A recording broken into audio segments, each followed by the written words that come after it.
me to recognize in his absence our political leader, Member of Parliament for Digomartin West, and the Prime Minister of the Republic of Trinidad and Tobago, the Honorable Dr. Keith Christopher Rowley.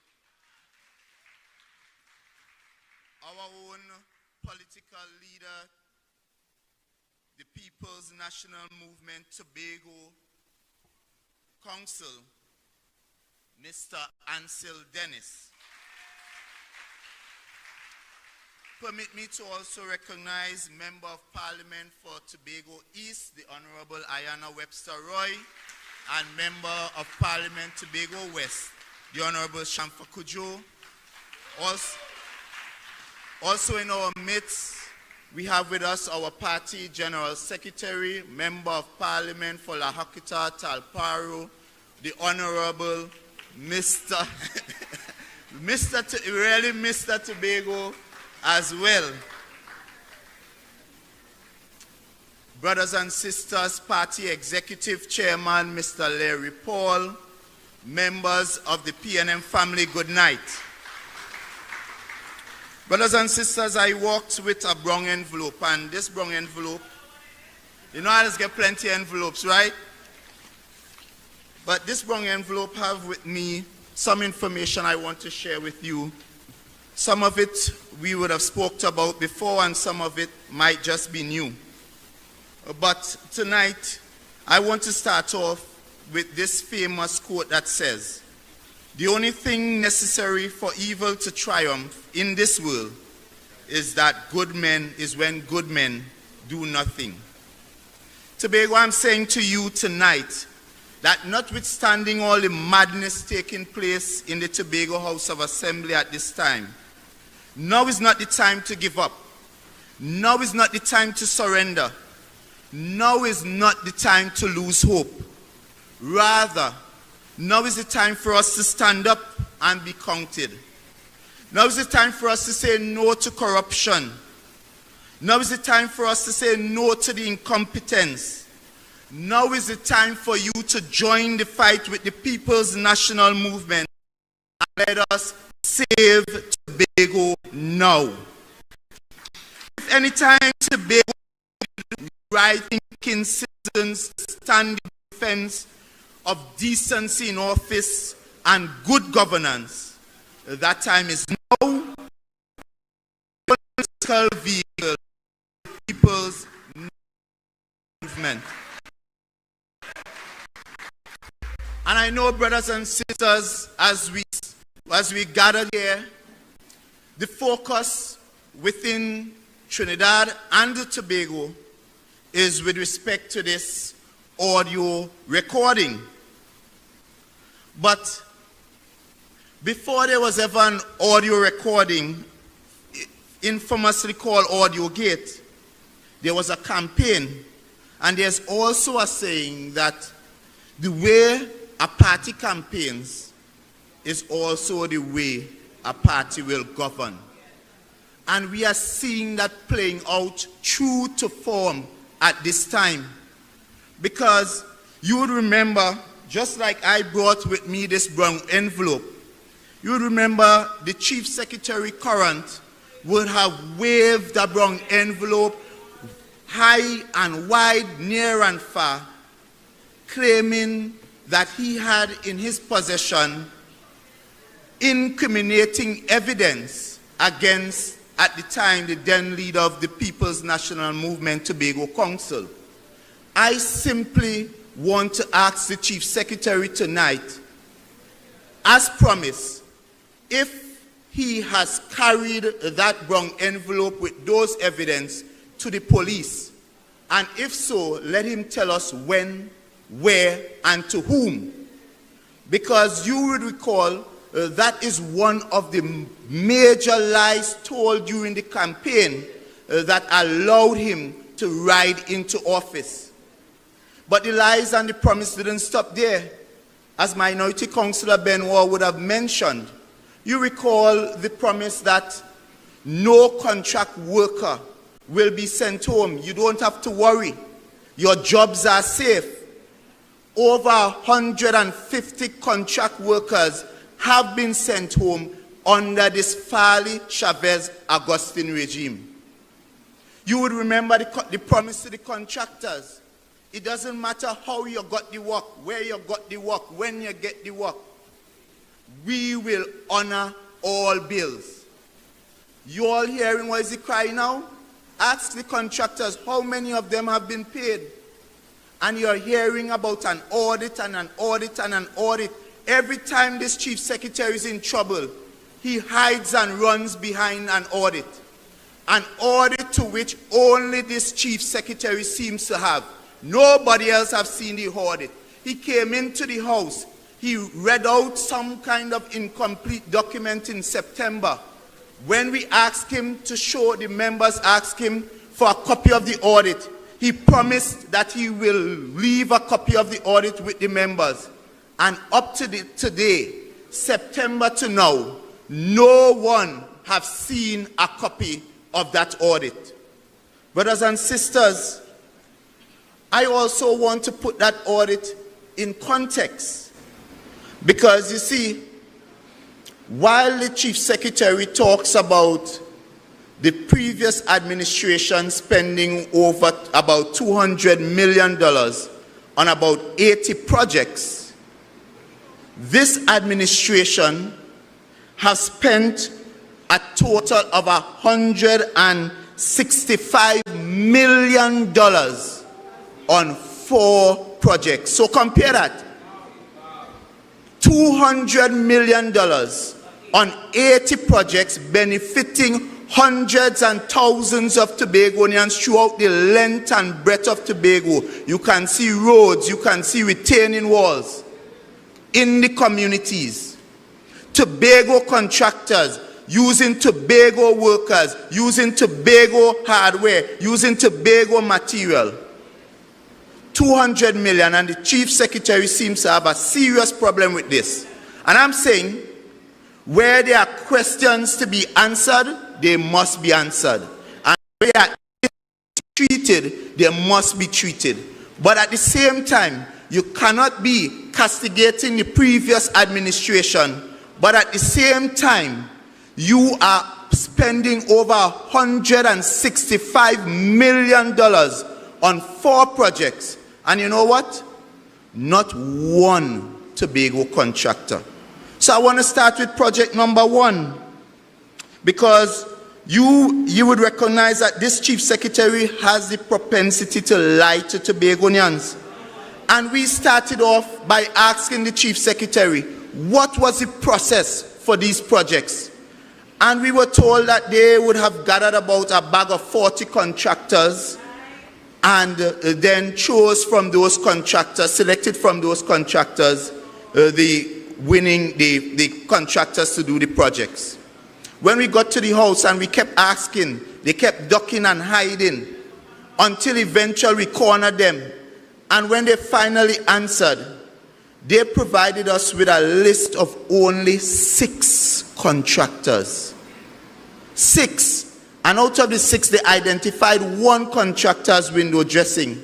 And that contractor had reason to write to the house to let each member know that the information provided by the Secretary of Infrastructure is indeed incorrect, because that contractor was invited to bid on 1 project and given 3 days to submit that response, that proposal for a very complicated project.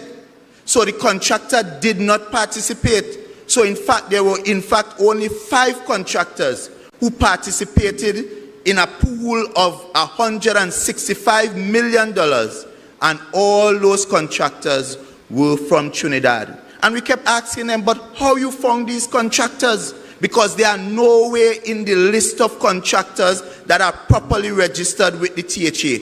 And the THA list of contractors have contractors from both Trinidad and Tobago. And hear what? None of those contractors were previously registered, had no previous relationship with the THA. However, they all of a sudden popped up and was doing works with the THA. But it doesn't stop there. When we looked at the project down at Pigeon Point, you remember that road down at Pigeon Point? $54 million for that road down at Pigeon Point. So we kept asking the Chief Secretary, you are saying that the previous administration was paying contractors for bitumen at $1,400 per ton. And you said that was inflated and corrupt. But we got the bill of quantities for the contractor who was issued this proposal, accepted. Contractor Roofing Company, Innovative Roofing and Construction Solutions. They sent in a bid for a contract which was accepted by the THA. And in their bid proposal, under bitumen, to supply, place and install asphalt mix and bitumen roadway, per ton, $2,700. So you are saying the previous administration was paying an inflated cost of $1,400 per ton. But here it is, this administration accepted a proposal where the contractor is proposing to charge the THA $2,700 per ton, almost twice. So I'm saying to the Chief Secretary, if what you are saying was inflated and corrupt, then it means what you are doing is corruption squared. And when I did the math on that project, brothers and sisters, that project cost $54 million, $54,781,820. When you compare the rates, apples to apples, oranges to oranges, across the board, what the previous administration was paying, you know how much that project would have cost? $36 million, $156,001.20. So that is a difference of over $18 million. And the question has to be, where that money going? Who's sharing in the spoils of that $18 million? And put into context, this is an administration telling you that they just don't have any money. So an administration that would have campaigned the previous administration, wasted money, inflated money, and you are telling me you are paying almost double more than what the previous administration was going to pay for this road? And I want to tell you, it didn't stop there. There's a road, Dutch Fort, and they kept boasting that they finished that road in 19 days. But the letter of award came in on the 5th. The proposal came in on the 5th. Letter of award on the 6th. Contractor on the premises on the 7th. $19 million. I got a quantity surveyor, reputable at that. And I asked him, look at this road. He came over, looked at the road. That road, for you know how much it was certified by a quantity surveyor for? $7 million, over a difference of $12 million. Let me add 12 and 18. That's $30 million already. The total of all those projects together, as I said, $165 million. If it was done using the rates of the previous administration, $109 million. You know what is the total cost savings? $56 million. Brothers and sisters, I am saying to you tonight that notwithstanding we have this audio gate, there are more gates that we must pay attention to. And to the people in Tobago,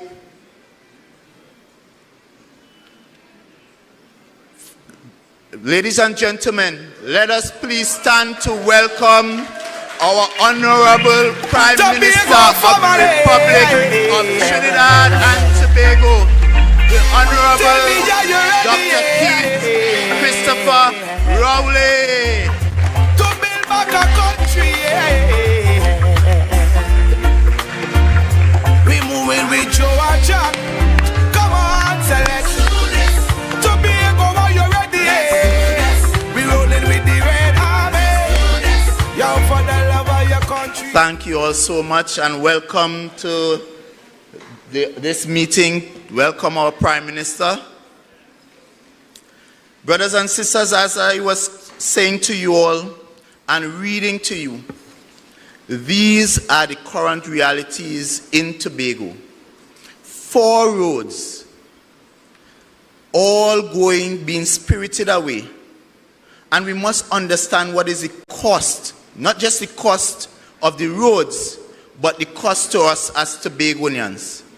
Because what we have here is a situation where the average Tobagonian is being denied of those very opportunities that should be afforded to Tobagonians. Because when you look at it, previously, the contractors who were engaged in Tobago that were Tobagonians, they were employing on an average rate over 1,000 Tobagonians. That is at least 8% of Tobago's employment.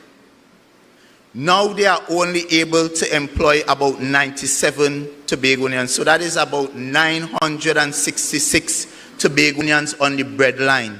That is families you're talking about. That is over about 4,000 families being able to be provided for.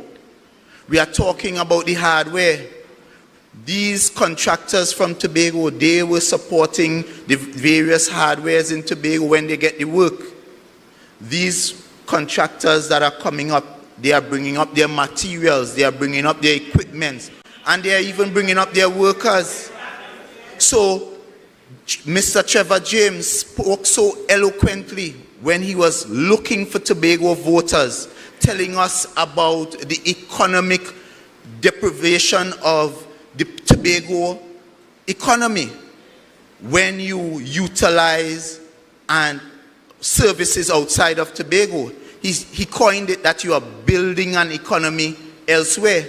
So I want to ask Trevor James tonight, that $165 million that was given to contractors outside of Tobago, whose economy are you building, Mr. Trevor James? Brothers and sisters, and you know, as I close, I want to ask us something, because we as Tobagonians, we pride ourselves. We like to say that we are different from Trinidad. And we hear that statement all the time, that we are different from Trinidadians. But what different from Trinidadians truly mean? And I'm saying to us that if we are to really speak truth to what we believe being different is in terms of ideals and principles and that kind of thing, we must now walk the talk. Because what I can say for our brothers and sisters in Trinidad, I recall when there was this thing called Section 34. And when a nation became so incensed by an administration that would defame and destroy the public trust of the parliament by going in the dead of the night and proclaim a law to set persons who would have robbed and steal from this country. And we all became incensed. And thousands of Trinidadians came out and marched, and they demanded that the administration take action. And albeit the Prime Minister only gave us the Minister of Justice at that time, but once given the opportunity, Trinidad rose up and they fired that corrupt UNC. And I'm saying to you Tobagonians tonight, how are we going to treat with this situation? Are we going to accept the argument that this is no big deal? Are we going to accept that we would have heard a chief secretary admit that he and others were planning, conspiring to utilize state funds to fund their personal and political interests by running a propaganda machine, hiring people, some of them with no subjects, and giving them lucrative jobs? And are we going to accept that today? Tobagonians, I am saying to you, this is a situation that would test the integrity of us as Tobagonians. The way we respond to this, the world will determine whether we are in fact different. The world will in fact determine whether we are indeed people of integrity. Because here it is. This is a crime. This is a breach of the Integrity in Public Life Act. This is a breach of the Prevention of Corruption Act. Because this was a conspiracy of persons planning to misuse your funds. And you know what is most disheartening to me as a young person? To see the amount of young people in Tobago who would have gone abroad, studied, prepared themselves, returned, and are waiting to contribute to Tobago's development, and cannot get that opportunity at this time because they are telling them there are no jobs for them. But at the same time, here it is, you have persons plotting, conspiring to utilize the THA funds, the limited funds, to hire people specifically to come and blog and slander and launder and misuse the time to pay people using your money, that money that could have been going to someone else, to really hire people to do productive jobs. So brothers and sisters, I'm saying to you, this is a matter that we must not leave alone. This is a matter that requires all of us to stand up together in one voice and say, Farley and the rest of them must go. They must go now. Farley must go. They must go now. I thank you.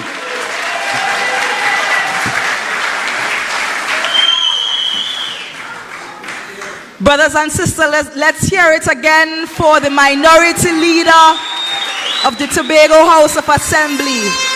No to audio gate. Farley and friends must go. Farley and friends must go. Farley and friends must go. Farley and friends must go. Thank you. So as we move swiftly along the program, I would like to invite to speak to you, to continue the conversation, the Member of Parliament for Tobago West. She began her political career as opposition senator, and she has been your Member of Parliament since 2015.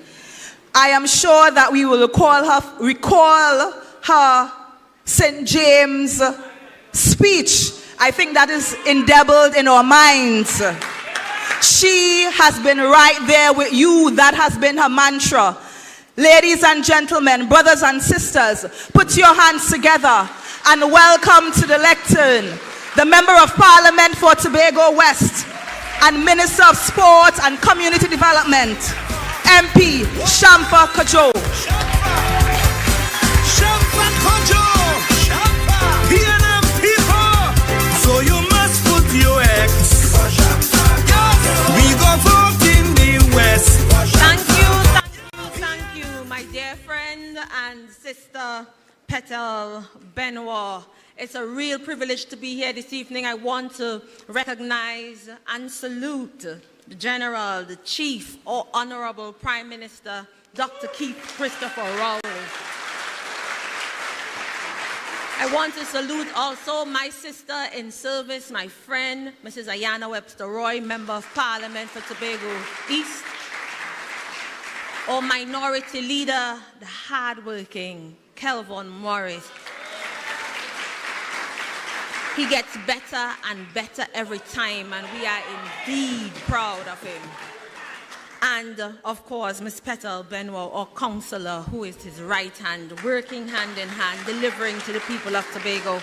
Our General Secretary, Honorary Tobagonian, Mr. Foster Cummins, and last but certainly not least, our political leader for Tobago, Mr. Ancil Dennis. our next Chief Secretary of the Tobago House of Assembly. We are all ready, willing and waiting to support and to lead you back into the leadership of the Tobago House of Assembly, Mr. Ancil Dennis. All the members of the Tobago Council, or chairman, of course, all the members of the Tobago Council Executive, thank you for coming out in your numbers. It's a holiday today, it's rainy today, but Tobago people have to do our business, and PNM people have to do their business. So we're thankful for seeing all of you here in your number. I greet you under the mighty band of the People's National Movement, a beautiful and bountiful one, 67 years long, 67 years strong. We are the People's National Movement, still about national development, still about minding the business of the people of Trinidad and Tobago, strengthening our economic position, providing opportunities for every single citizen, whether you support us or not, building positive pathways for youth, leveling with the population, and always serving them the truth. We are the People's National Movement. It's a pleasure to see you out in your numbers this evening. The PNM is on the move again. I said the People's National Movement is on the move again. And it shows that you are right-thinking people. You are not afraid to stand up. You are ready and willing to speak out. You are eager to restore order to the land we love, and you're resolute in your commitment to stand in the gap for the downtrodden, the weak, the vulnerable, the voiceless, and the meek. We are the People's National Movement. Right-thinking Tobagonians have woken up. I said right-thinking Tobagonians have woken up. And we are sending a signal that all is not lost and hope is not dead. That as much as they try to shift the moral compass and ask us to accept the unacceptable, we still stand. As much as they try to get us to believe that right is wrong and wrong is right, we still stand. That as much as they try to manipulate us with bold-faced lies, we still stand. As much as they want us to remain silent, while they thief like there's no tomorrow, in true Tobago fashion, we still stand, even if we have to stand alone. The People's National Movement is on the move again. Conscious, cautious, fearless, and focused, still in the business of nation building, creating opportunities for all and securing a brighter future for our children. We are the People's National Movement, the same PNM of Dr. Eric Eustace Williams, the same PNM of George Chambers, the same PNM of Patrick Mervyn Augustus Manning, the same PNM of the indefatigable Dr. Keith Christopher Rowley. And Dr. Rowley stands for intelligent and inspiring leadership, committed to building on our strong legacy. Every community of every crease and crevice of Trinidad and Tobago can boast of some project or program delivered under this Dr. Keith Christopher Rowley administration. From the San Fernando waterfront, to the youth facility in Moruga, to the sporting complex in Mahaika, to the newly refurbished Skinner Park, Diego Martin Regional Complex, Q-Rep overpass, and the list goes on and on and on. We in Tobago know fully well that we had spent over 20 years in opposition. It was only in 2001 that we were granted the ability to lead in Tobago, and we delivered like never before. And any Tobagonian who is honest with himself or herself can speak those truths and speak those facts. So when they tell you you've done nothing for Tobago, you have to know your history and you have to remember where you came from. We built the schools, we developed the institutions, the recreational facility. Last night I was at Montgomery Government School playground, and I remember when I moved there in 1990, it was not lit and there was no basketball facilities and so on. The People's National Movement put that there. And from community to community, Tobagonians can boast about delivery under the People's National Movement. Orville London did us well. Kelvin Charles did us well. Ancil did us well. And we are very, very proud indeed. Brothers and sisters, under the Keith Christopher Rowley administration, Tobagonians have seen development. Tobagonians have seen development. Because I tell you something, while Farley and they were in opposition, they were telling us that they would fix it and they are going to do better. It has been 2 years since they've been in leadership, 50% of their tenure, and they have delivered precious nothing.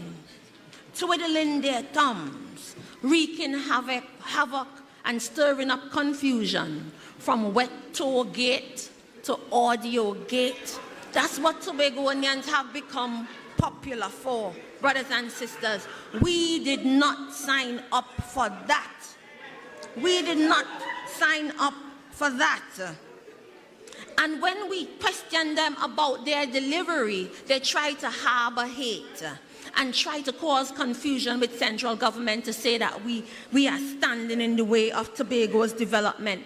They are still campaigning, but we in the People's National Movement, under the leadership of Dr. Keith Christopher Rowley, we are on a mission to deliver. Whether or not we're in power in Tobago, we continue to deliver to Tobago. I have been a member of this cabinet for about 7 years, under the intelligent and inspiring leadership of Dr. Keith Christopher Rowley. And I have witnessed delivery to Tobago like never before.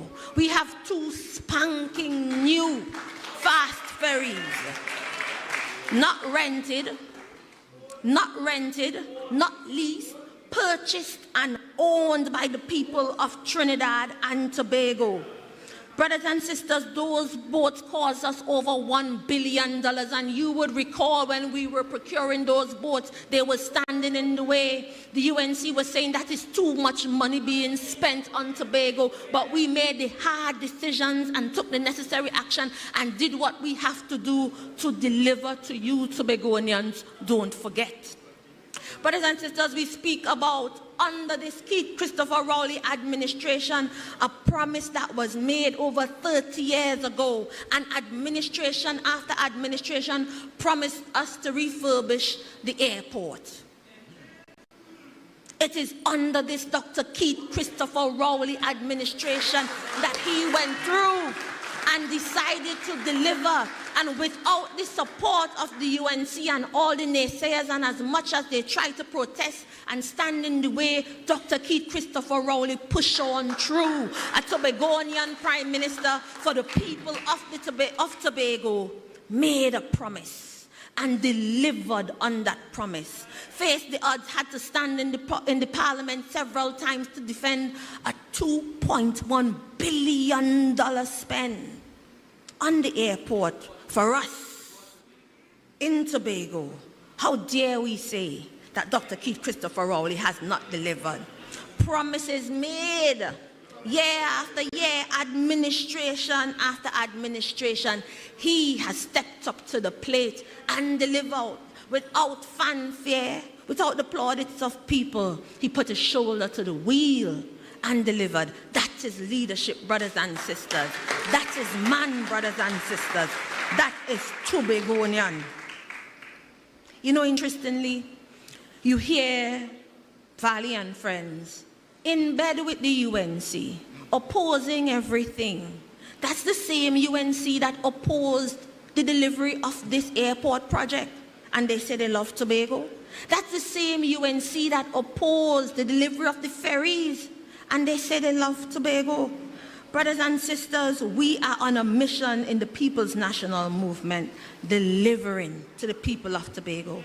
Unfortunately, you know, I heard in the media sometime yesterday, somebody called me saying, oh, you don't hear Wade Mark and they're calling your name in this to see if I ask Farley to pay some contractor.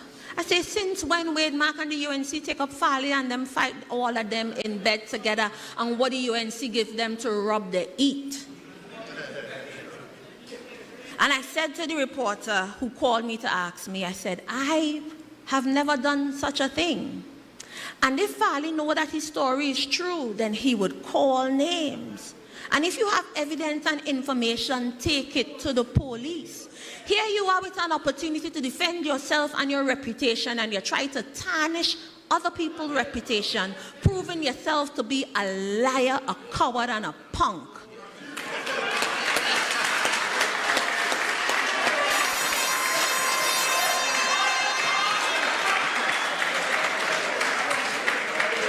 But we will not be distracted. We are on a mission to develop our country, and Dr. Keith Rowley is going to continue to deliver to Tobagonians in fine Tobago PNM style, supported by my sister Ayana Webster Roy in Tobago East and Shampa Kojo in Tobago West. It is under Dr. Keith Christopher Rowley that we delivered large projects that would transform the economy and put Tobago in a place where it could stand on its own feet, strengthening our economic position. Regeneration of Roxborough. We transform Roxborough into a modern-day town. Brothers and sisters, let's speak. Let's talk the things. Administrative complex where you could access services you usually had to come to town for. You can now do it right there in Roxborough. Spanking new police station. Spanking new fire station. All that development to Roxborough, making Roxborough the second town of Tobago under the astute leadership of Dr. Keith Christopher Rowley.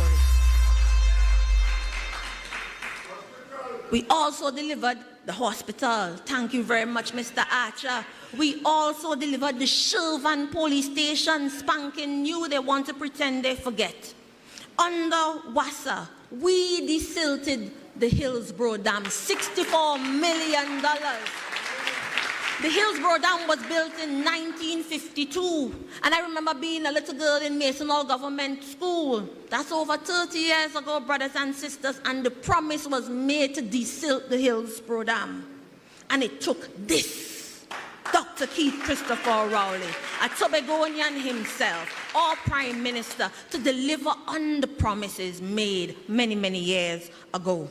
Brothers and sisters, we continue to improve the water supply for Tobagonians, delivering booster stations to Buku, to French Fort, to Corlan, improving water quality and reliability for over 3,000 Tobagonians. Interestingly, I hear secretaries in the Tobago House of Assembly taking the praise and claiming it.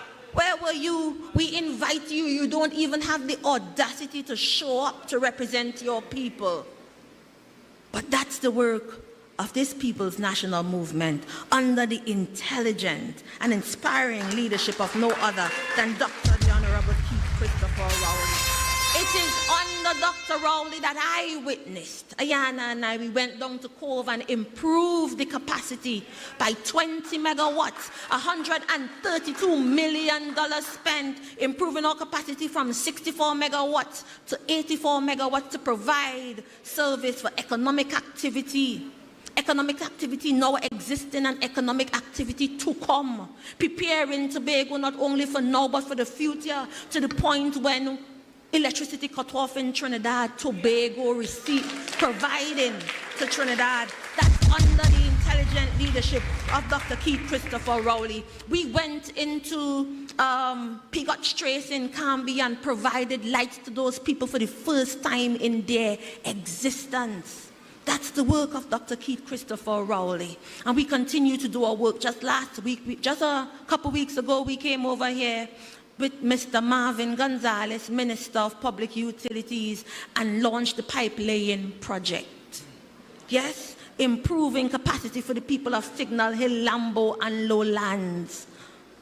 People's National Movement under Dr. Keith Christopher Rowley, brothers and sisters. We are drilling new wells in Mary's Hill, and as much as they try to stand in the way, Dr. Rowley remains committed to the cause. We continue to press on. Because you see, they're trying to promote a kind of talk that, oh, we're in opposition in Tobago, we're not delivering to Tobago. In and out of government, we deliver. Because when you are in seat of Prime Minister, even if it's for one day, you lead. And that is what our Prime Minister is doing, delivering for the people of Trinidad and Tobago. Tobago.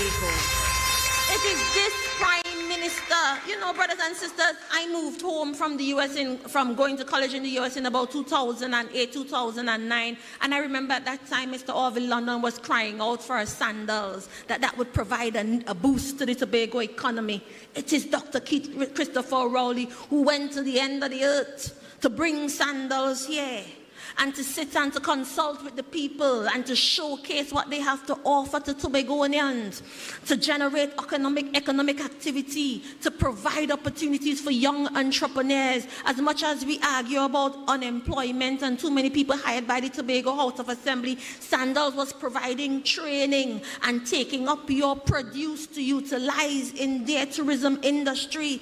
Watson, Duke and Farley told us, no, it's bad for Tobago, it's bad for the environment. A matter of fact, Duke went ahead and told us, not now, let me wait until he's Chief Secretary. Duke never made it to Chief Secretary, but we got worse. We got Farley and friends. No clue, no map, no plan, no policy, no idea, no key. None whatsoever. Today we have to deal with this project that they're saying going on in Kilgwin, that they're bringing some 4-star entity. Where was the consultation with the people? Where's the talks about the environment? You are not even in a position to oppose because the plan has not been presented to you. And what are they prepared to give to them that Sandals couldn't get? You see the hypocrisy, brothers and sisters? You see the hypocrisy, but we would continue to deliver.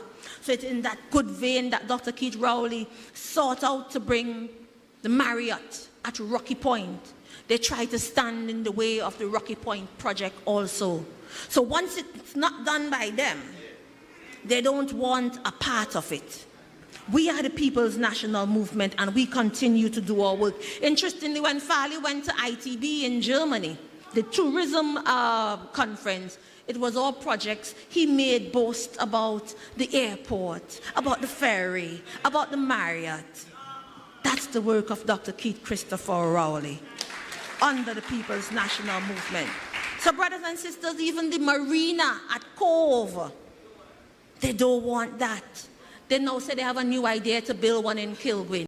They're marking time. They're wasting time. 50% of the time already gone. They shut down the Goodwood Pavilion project. They shut down the indoor facility, sporting facility at Bacolet to try to tell the people that the PNM doesn't care for them. You are standing in your own way. You are stifling your own progress. But we in the People's National Movement, under the intelligent leadership of Dr. Keith Christopher Rowley, will continue to deliver to the people of Tobago. And these folks who speak about internal self-government and even calling themselves the government of Tobago, they oppose what we brought from the JSC, and they have no plan. So you've gotten your 14 seats now, and what? Still twiddling your thumbs, still doing precious nothing. They promised to fix it. This is not fixing Tobago. This is mashing it up. Brothers and sisters, we are still the central government of Trinidad and Tobago. And there still is work for the Tobago House of Assembly to do and for central government to do. We will not be distracted. Under the leadership of Dr. Keith Christopher Rowley, we are going to carry on and to do our work. Tobago has nothing to gain by the Tobago House of Assembly under Farley looking for fight and trying to wage war with central government. We are not a government of confusion. We are about cooperation and collaboration for the interest and the development of the people of Tobago. They came on the scene 7 years ago. They had all the plans and all the answers. Now you're in the driver's seat and you have no clue what direction to turn the key. Get out. Get out. People are crying out for jobs. People at Milford Court want the football field fixed. All the promises that you made, we call on you to deliver.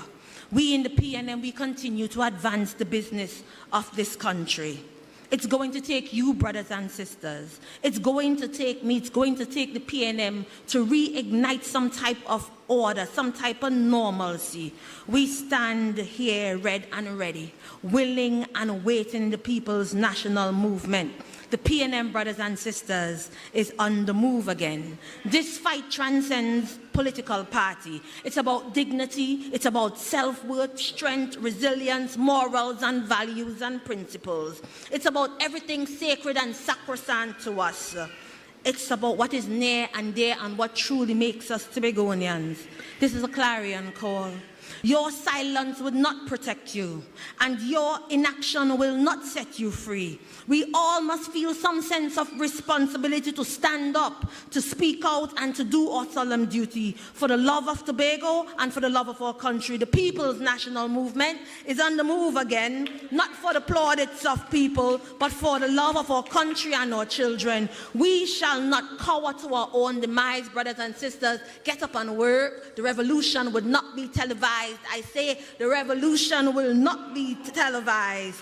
We need to bind together until Tobago is safe again. We need to bind together until we can truly sing our own anthem. Stronger together, PNM forever and ever. Great is the PNM. Great is the PNM. Great is the PNM. And we shall prevail. I thank you. People in the West, are you ready? Keep the applause going, PNM family. Let's share it again for MP for Tobago West, the Honorable Shampa Kajo. PNM is on the move again. Family and friends, get ready to go. PNM is coming.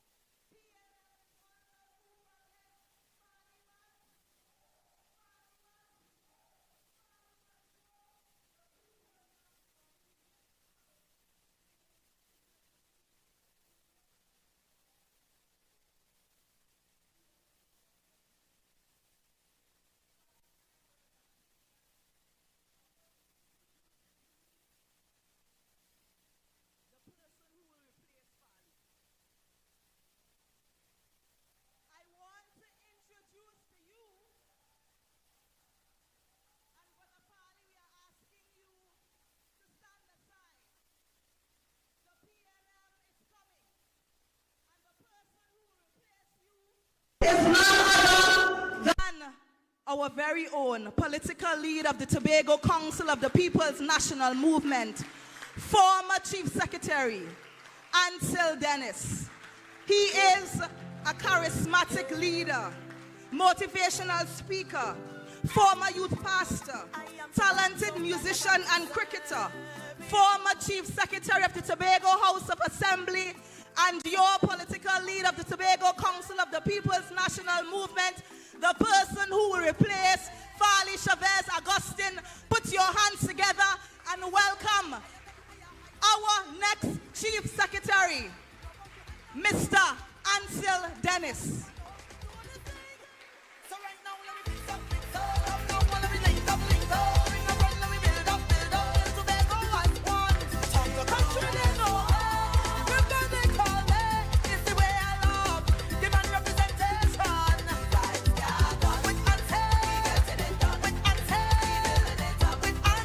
Thank you. Thank you very much. Yes, thank you very much. Thank you very much. Of course, permit me to recognize a real Tobago son of the soil, our political leader and Prime Minister of the Republic of Trinidad and Tobago, Dr. the Honorable Keith Christopher Rowley.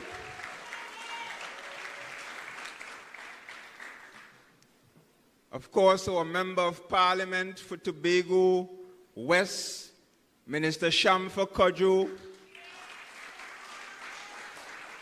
MP for Tobago East, Mrs. Ayana Webster-Roy,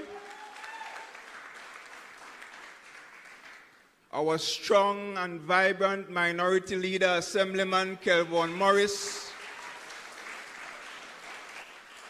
Minority Councillor, Mrs. Petal Daniel Benoit, We have, of course, visiting with us from Trinidad, General Secretary and Cabinet Minister, Mr. Foster Cummings, Chairman of the Tobago Council, Mr. Larry Paul,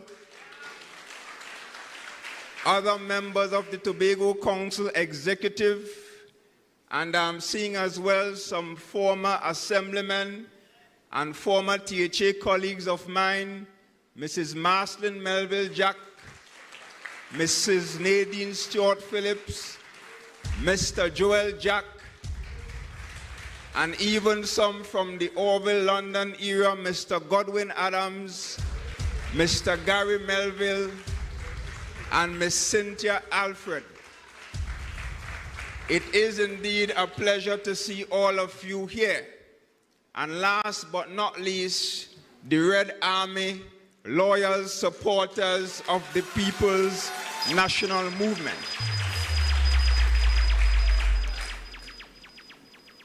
Ladies and gentlemen, what is going on in Tobago?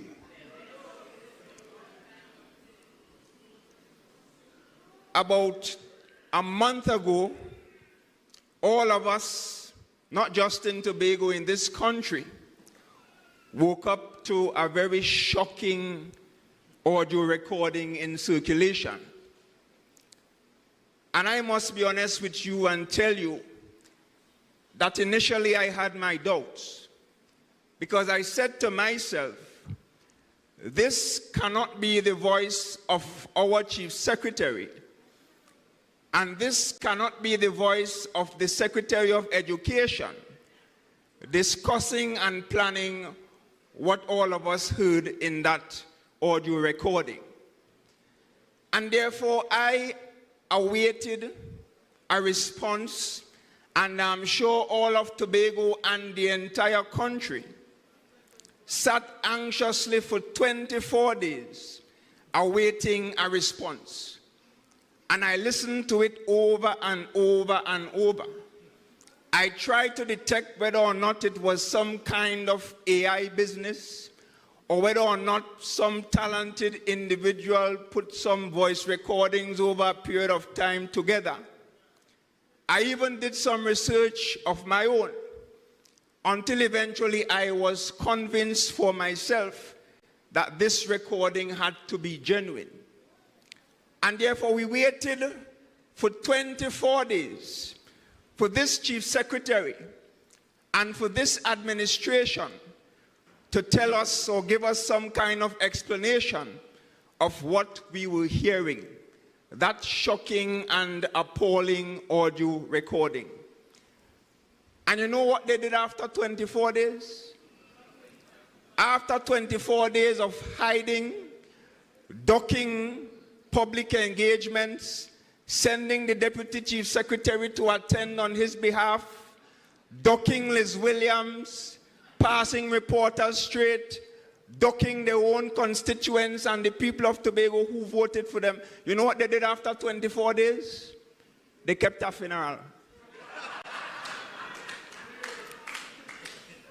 Because there we had our administration, the people who the people of Tobago voted for and put into office, standing like puppets behind an embattled Chief Secretary, standing like minions, gloomy lighting, dark lighting, black background, as if it was a funeral. And I must say to you that I took the opportunity to listen to the eulogy, as long as it was.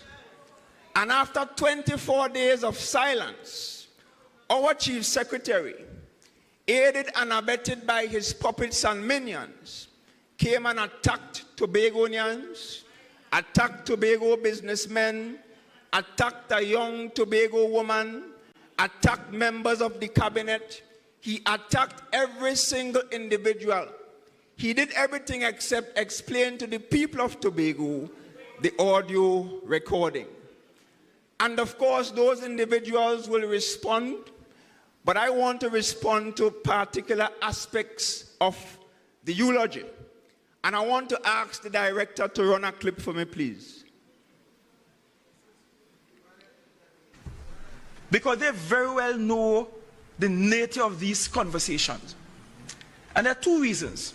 In the first instance, when you have an executive, you have to explore all strategies, including those utilized by your opponents. All. And let's be real, the strategy of bringing people in who will live on Facebook and do work for you, that has been explored before us. The people who are making noise from this program with Gavin, Waters and company, community partnership, what is it get paid to do? Community liaison. Not be on Facebook every day. That's what they be doing. And walking at ground, but on Facebook every day. That's what they get paid to do. But guess what I did? I closed it down. Look at the evidence. Look at the evidence. Show me how much people we hire to do that kind of work. Look at the evidence. Look at the evidence. Show me how much people we hire to do that kind of work. So evidently it was discussed, and evidently it wasn't executed as discussed, which clearly shows that there's a government that is working. And what you will have to consider is finding a way to employ people on the THA side. Could be menial tasks. We don't have to pay. Yeah, most of them kind of got away to Chanel, and we found that. And most of them kind of get employed really. Yeah. Because, so of course, misery loves company, right? So he wants to now include the PNM in their foolishness. But I want to give PNM members and all of Tobago the assurance that no PNM administration in the past and no PNM administration in the future will utilize public funds to engage in that kind of foolishness. So tell Farley, leave us out of that. But you see, you want us to believe that they discussed the plan, but they didn't implement it. People of Tobago, I have some information. And I know there are police officers close by, but I want to give the police some leads who are investigating this matter. Because Farley Augustine and the rest of his team tend to believe that all are we dotish, and that Tobagonians big, but we don't have sense. So he's suggesting to us that the people utilized to do the propaganda were only the personal staff of the secretaries and assistant secretaries. Now, of course, every secretary and every assistant secretary, like every minister of the cabinet, has the opportunity to hire a few personal staff members. In my time, in my experience, if you were a secretary or the chief secretary, you had an advisor, a chauffeur, a personal assistant, and a personal secretary. But here the catch. If you got elected on the 6th of December 2021, then I am putting it to them that within 2 weeks or a month maximum after that, all your personal staff would have been hired. This discussion, the audio recording that we heard, happened sometime in the middle to the end of 2022. So therefore, if at that point in time you are discussing people to do propaganda, then it could not be your personal staff, because all of them were hired by then. But I want to point the people of Tobago and the police to some documents, because by way of memorandum to the chief administrator, dated August the 2nd, 2022, and the ECM minute number is 305, and the minute was dated the 3rd of August, 2022, this current executive council agreed to the creation of 7 additional positions called executive officer. Now, I don't normally like to come on the platform and discuss people, but I want to tell all you a bit about the Chanel, the name that you heard in the audio recording. because I am putting it to you that the Chanel being discussed there is likely to be a Chanel Felix. And I want to tell you all a bit about the employment history of that individual.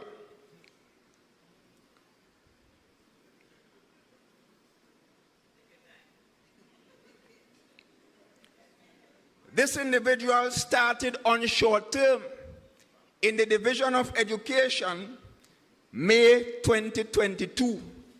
Now, during the eulogy, the Chief Secretary told the people of Tobago that she's a personal staff. And I want to tell all you that she was not part of the initial batch of personal staff members, but she came in with the 7 executive officers that were added sometime in August of 2022. I want all you to follow me. So she came in on short term in May 2022.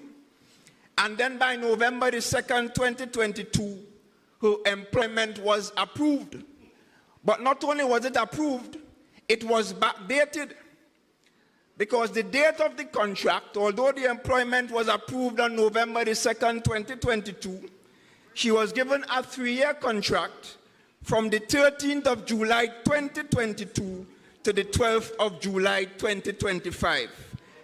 The salary is TT dollars, $13,833, a transportation allowance of $2,000, and a telephone allowance of $400. That is the payment for going on Facebook and posting propaganda on behalf of this THA administration. So I'm putting it to you, the people of Tobago, that it was not part of the personal staff. I am saying to you, the people of Tobago, that your executive council went into the back room, and of course they want to blame the PNM. Who PNM could have sit down in a PDP executive meeting or a THA executive council meeting? Don't blame the PNM, because of course you have people who are among you fed up just like every Tobagonian of your wicked and vindictive behavior. So of course they sat in their room among people who they thought were their supporters and loyalists, and they made a decision to go back to the executive council, because we need some people to do propaganda, and we will create 7 additional positions, pay them handsomely, and I am telling you without fear of contradiction that the name Chanel Felix is one of the individuals hired in that position. And that is the situation. So of course, we in the PNM are saying that we're not taking that, because I don't know about you, but when I was aspiring at some point in my political career to be chief secretary, I looked at people like A&R Robinson and Jeff Davidson and Ove London and those individuals of high esteem who served for many, many years, and they never had to answer questions from the police as far as I'm aware, and they were never the subjects of any police investigation. And those were the persons that I had as my examples. But I have 2 young children, and I don't know, but perhaps at some point in their lifetime they may want to get into politics. And my 2 young children and your young children must not be in a position where when they look at the standard for leadership in Tobago, that Farley Augustine is an example.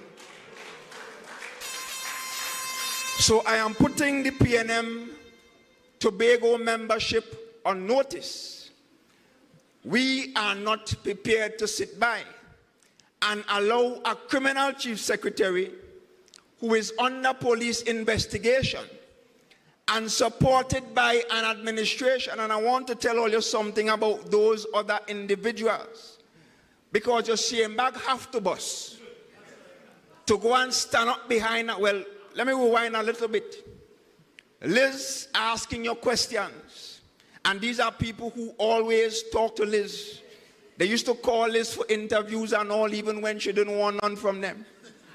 And all of a sudden, Liz asking you a simple question: what do you have to say about the audio recording? And people passing Liz straight.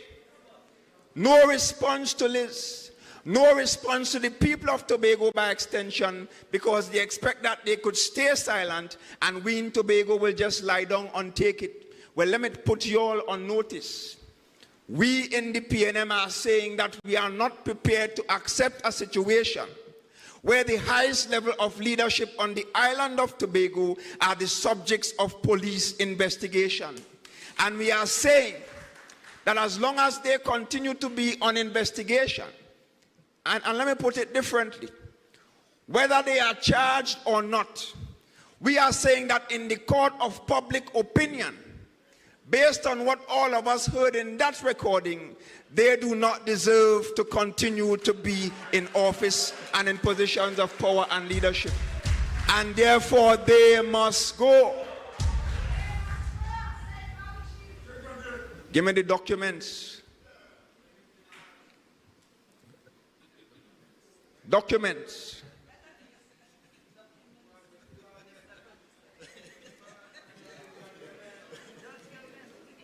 I want you all to focus your attention on the screen. Because you see, this chief secretary, I remember a couple years ago during the campaign, he was boasting about how much courthouse clothes he have. Now, based on what I'm hearing, his former political leader carrying him to court. Tracy, our former political leader, Mrs. Tracy Davidson Celestine, have him in court. His administration, the EMA, took them to court. Contractors have them in court. I understand now that based on some of his statements at the eulogy at the funeral, another contractor is carrying him to court. Gavin Walters, I saw you at this meeting. Make sure you carry him to court.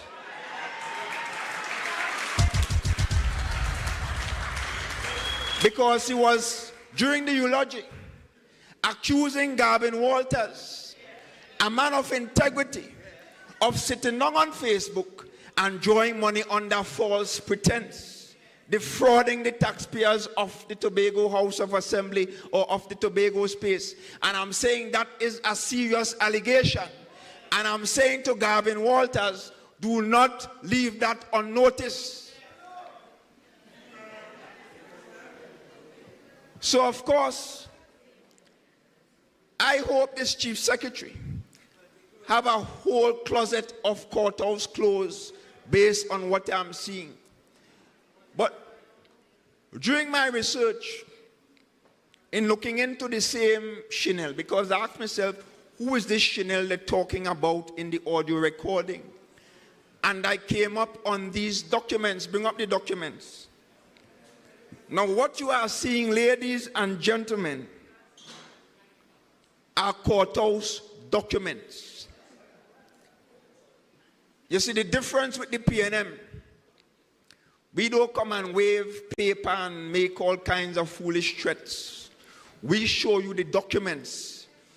And if we say we're taking a matter to the police or the Integrity Commission, it gets there.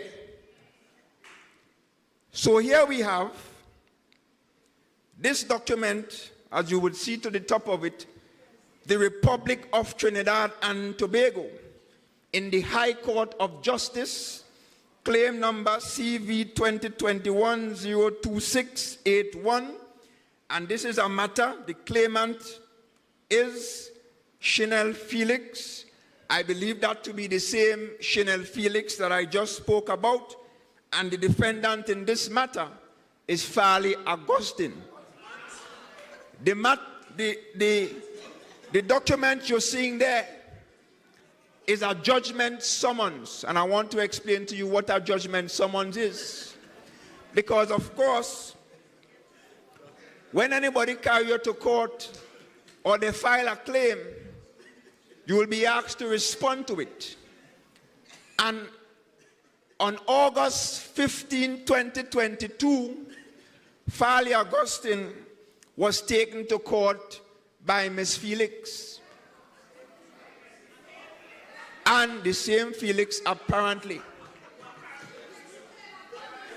And the boy is so, sorry, not the boy, I'll take that back.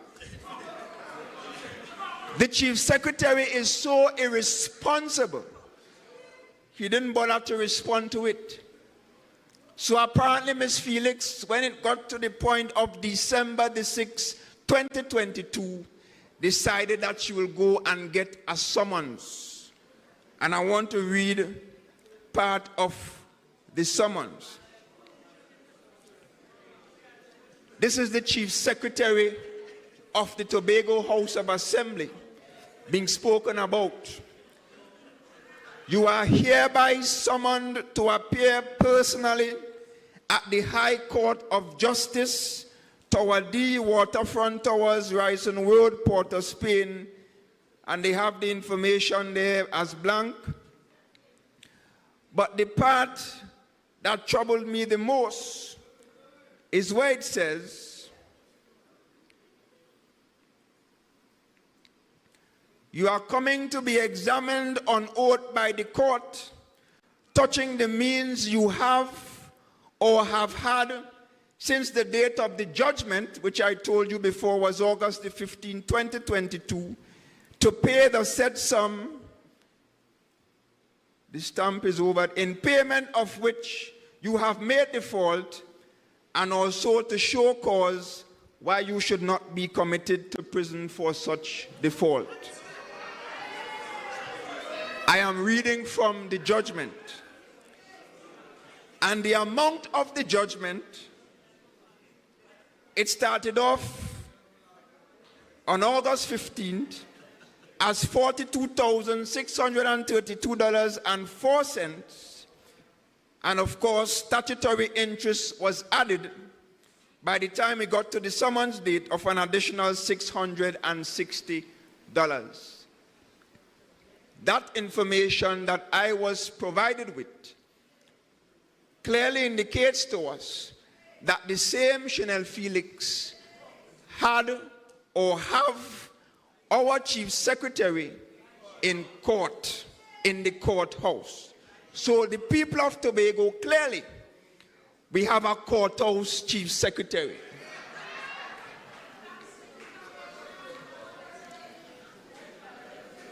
But I have some questions because I don't have all the information, and I want to ask some questions to the both individuals, Ms. Felix and Mr. Augustine. What is the nature of this court matter? Secondly, was this matter settled? Did Mr. Augustine pay the $40,000 that the court instructed him to pay? Or was the matter dropped? And if the matter was dropped, was the dropping of this matter a quid pro quo for this job that Ms. Felix was hired in? And I will appreciate if the answers to those questions are provided within 24 days.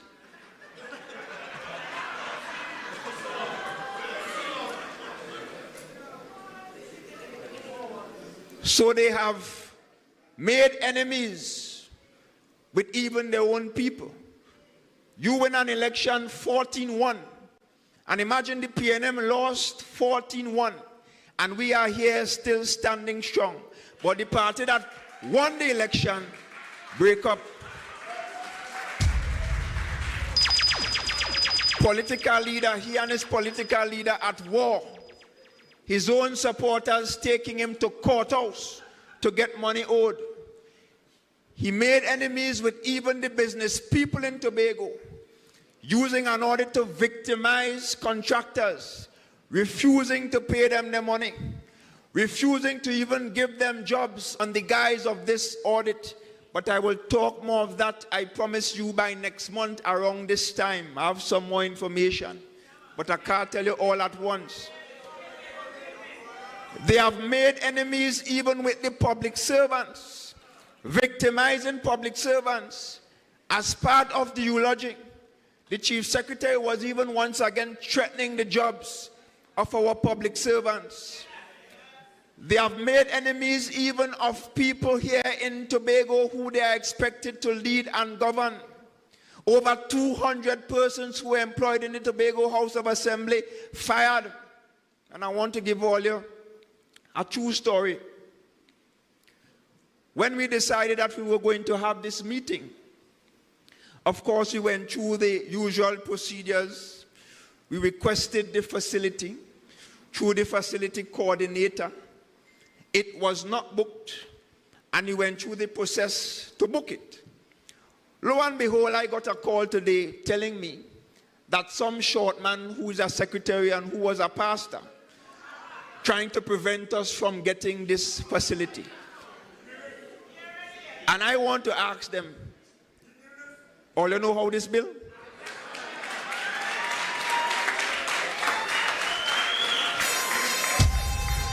All you know how this PVC ceiling get in here? All you know how this stage we're standing on here was built? All you know how these air conditioned units got in here? In here used to have fan and people used to be sweating in heat. All you know how these developments came about?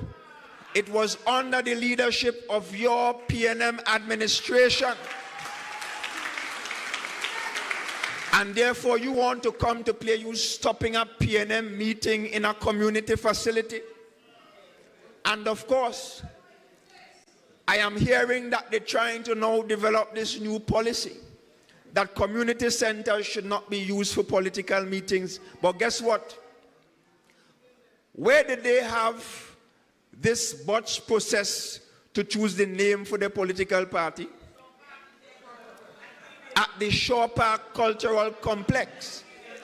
So I am saying, for every political meeting we wish to have, we will be going through the procedure. We will be sending in the requests. Because if you could keep your party name, picking or whatever you want to call it, down at the cultural complex, we are going to have our meetings at community centers. And I'm saying the night if you want, because by now, you know it have a place for that kind of behavior called the courthouse. So as I close, I want to say to us that as PNMites and as decent, right-thinking Tobagonians, we ought to get ready for a movement on this island. Because we sat down and we watched them victimize Tobago people. We sat and we watched them victimize Tobago businessmen. We sat and we watched them fire Tobagonians, take bread out of mouths. We sat and we watched all of that. I am saying to you that I am not prepared, and you should not be prepared to sit by and allow this audio gate situation to go unpunished. So I am prepared, and I'm calling on all the PNM members and all right-thinking Tobagonians to prepare yourselves, because we will act and we will do everything within the law, of course, to ensure that we send a powerful signal to corrupt Farley and his corrupt friends, because of course they are the upholders, and the upholders are worse than the thief. And we must send a powerful signal that we are not tolerating corrupt government in Tobago. And the final thing I will say, because of course they like to come and say the PNM did it and 21 years of corruption. If it had 21 years of corruption, how come you there for almost 2 years and you can't report one matter to the police or the Integrity Commission? How come with all the fake profiles and propagandists that you're paying THA money to do propaganda on your behalf, how come you ain't exposed 1 ounce of corruption as yet? So you ain't exposed no corruption, but you caught red-handed with your pants down in corruption. So I'm saying to us, we must not accept that.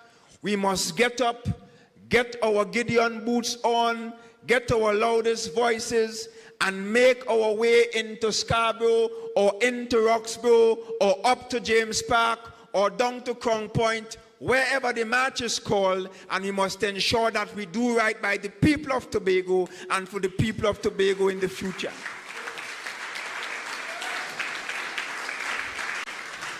So, of course, I want to end by thanking all of you for continuing to remain hopeful in the people's national movement. We are a party, we are here to stay, and we are preparing at this point in time to rescue Tobago when the people of Tobago will call on us again, which I know for a fact will be very soon. And at that point in time, we will rid Tobago of the Farley victimization. We will rid Tobago of the Trevor James corruption. We will rid Tobago of this bunch of imps who have no guts and who will not even hold their chief secretary to account. And when we do that, we all will say lustily as we usually do, great is the PNM, great is the PNM, great is the PNM, and we shall prevail.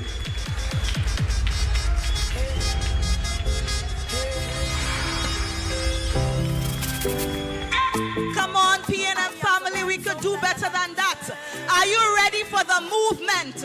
Are you ready to restore good governance? Are you ready to take back Tobago PNM? We are red and ready. I know you're proud in this moment. You are the real. PNM family, what we heard tonight is disturbing. This is the first time in the history of the Tobago House of Assembly where we have seen a chief secretary would have brought governance, would have brought the THA, would have brought this island into such disrepute and shame. Never in the history, this one political leader, Tobago Council, this one beat back all cockfights according to the old people. This one is shameful. This is embarrassing. And PNM people, we have to be ready to take back Tobago and restore dignity to governance. So at this time, as we move to where the air is rare, PNM people, are you ready? We're not sounding ready. Mr. DJ, give us something. PNM people, are you ready?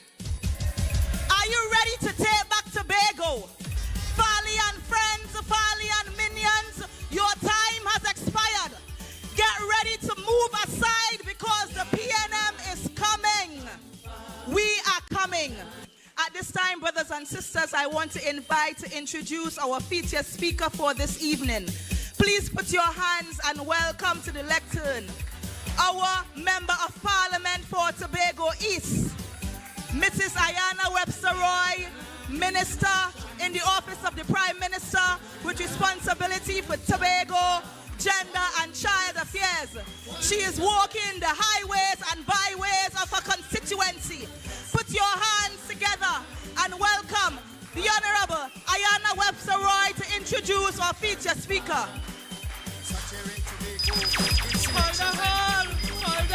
Calder Hall, how we feeling? Red Brigade, how we feeling? 9 times undefeated Member of Parliament for Tobago Martin West. A son of Tobago East, Mason Hall man. Imagine the US President had to stand up in awe and watch my Prime Minister and commend him for his astute leadership of Trinidad and Tobago and the CARICOM throughout the COVID pandemic. Our Prime Minister, our leader phenomenal, our Republic of Trinidad and Tobago statesman and leader, Dr. the Honorable Keith Christopher Rowley, our leader phenomenal.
Thank you, thank you, thank you very much. Tobago, from Charlottesville to Bon Accord, from Bagatelle to Palatuvia, one Tobago. Ladies and gentlemen of the Tobago audience, particularly those of you who have given up your partying tonight to come and be here in this PNM meeting, and those of you who are following us on the television stations, the radio, and on various platforms, welcome to this PNM meeting of national importance. I would like, before I go into my discourse with you, to acknowledge some very special people who are here tonight, many of whom either are or were in public service.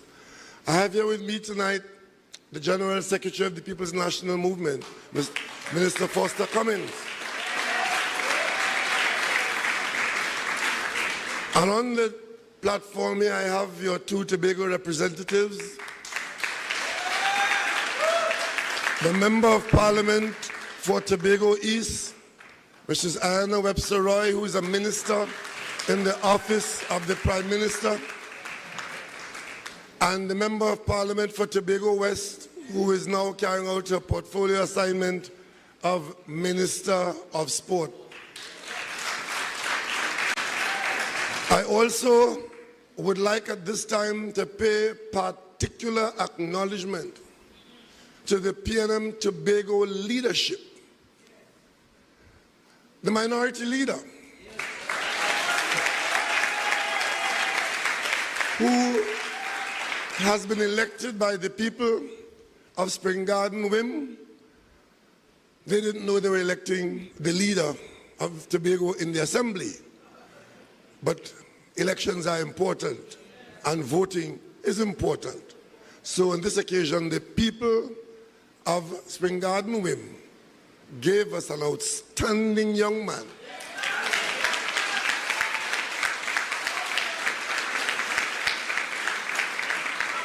And he gets better every day. And supporting him in that lonely role in the assembly is Mrs. Petel Benoit, standing Councillor Petel Benoit. And providing them with that sustenance and guidance outside of the assembly chamber, the Deputy Political Leader of the PNM Tobago, former Chief Secretary Ancil Dennis. Let it not be said that there is not political leadership in Tobago. We of the PNM will have none of that, because in or out of government of our office, the PNM will provide quality leadership to the people of Tobago and the people of Trinidad and Tobago. And with all the shenanigans, and with all the mathematics, I notice that 1 and 1 to make 2 is usually not mentioned. That the 2 members of Parliament for Tobago are PNM representatives for the people of Tobago. When you hear some of them talk, you believe that they win something that dispenses with and dismisses. Some of them, they're talking about amending the Constitution. They don't have a seat in the Parliament to pass a motion or to ask a question. But they want to amend Constitution. And they mouth like Constitution. They've never read the document. They don't know what it contains. But they ignore the fact that the people who speak for Tobago in the Parliament are the PNM representatives. But I could never forget that. I could never forget that. Because you, the people of Tobago, I came here as a PNM leader in opposition. And I ask you to give me your support. Give them your support. And you, the people of Tobago, the same way you selected outstanding people like Kelvin Morris In 2015, you selected in the East Ayanna Webster Roy to represent you. You selected in the West Chamfa Kozo to represent you, and it remains so until that changes for better or for worse. As a result of that, and elsewhere in the country, I had to take an oath of office. I don't know how many of you in this gathering or how many of you listening to this meeting tonight ever had to take an oath. Some of you got married and don't know the oath. In case you didn't know, that is an oath, eh? I see all of the shaking their head and saying, no, no, no, no, no. Understand something? When you go into that parliament and they ask you to put your hand on that Bible or that Bhagavad Gita or that Quran, it probably is the most important day of your life. Because you are saying in front of man and God that you will be true to the commitment you are going to make. And that is why I keep saying, for better or for worse, I take an oath of office. And the oath says that I promise to act without fear or favor, without malice or ill will. And anything you see me doing, understand that those are the four corners of my boundary. You threaten me, I swear not to be afraid. You ask me for a favor, you ask me for a favor that is ridiculous, you're not getting it.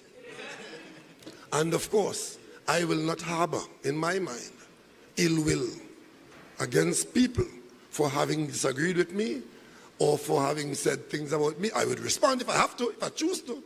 But the hardest load to carry is that ill will and malice. And as a result of that, my record, I stand with that. And I stand with that. So when we lost the election, and some funny, we lost the election. The man who lives in the most powerful country in the world can't say that. You lost the election. You know why I can say that? Because I spent 3 terms in opposition. I could tell you, it's not easy. But it's a requirement if the country is going to go from strength to strength. The role in opposition is important. It might not have the responsibility of the day as the government, but opposition is important. I spent 3 terms there. And I could tell you, when you move from opposition to government after you win that acclaim of the population, you feel as though something good is going to happen to the country. Because our policies and programs, and we have that. We have that. Policies and programs and people to back it up. Let them say so. Let them say so.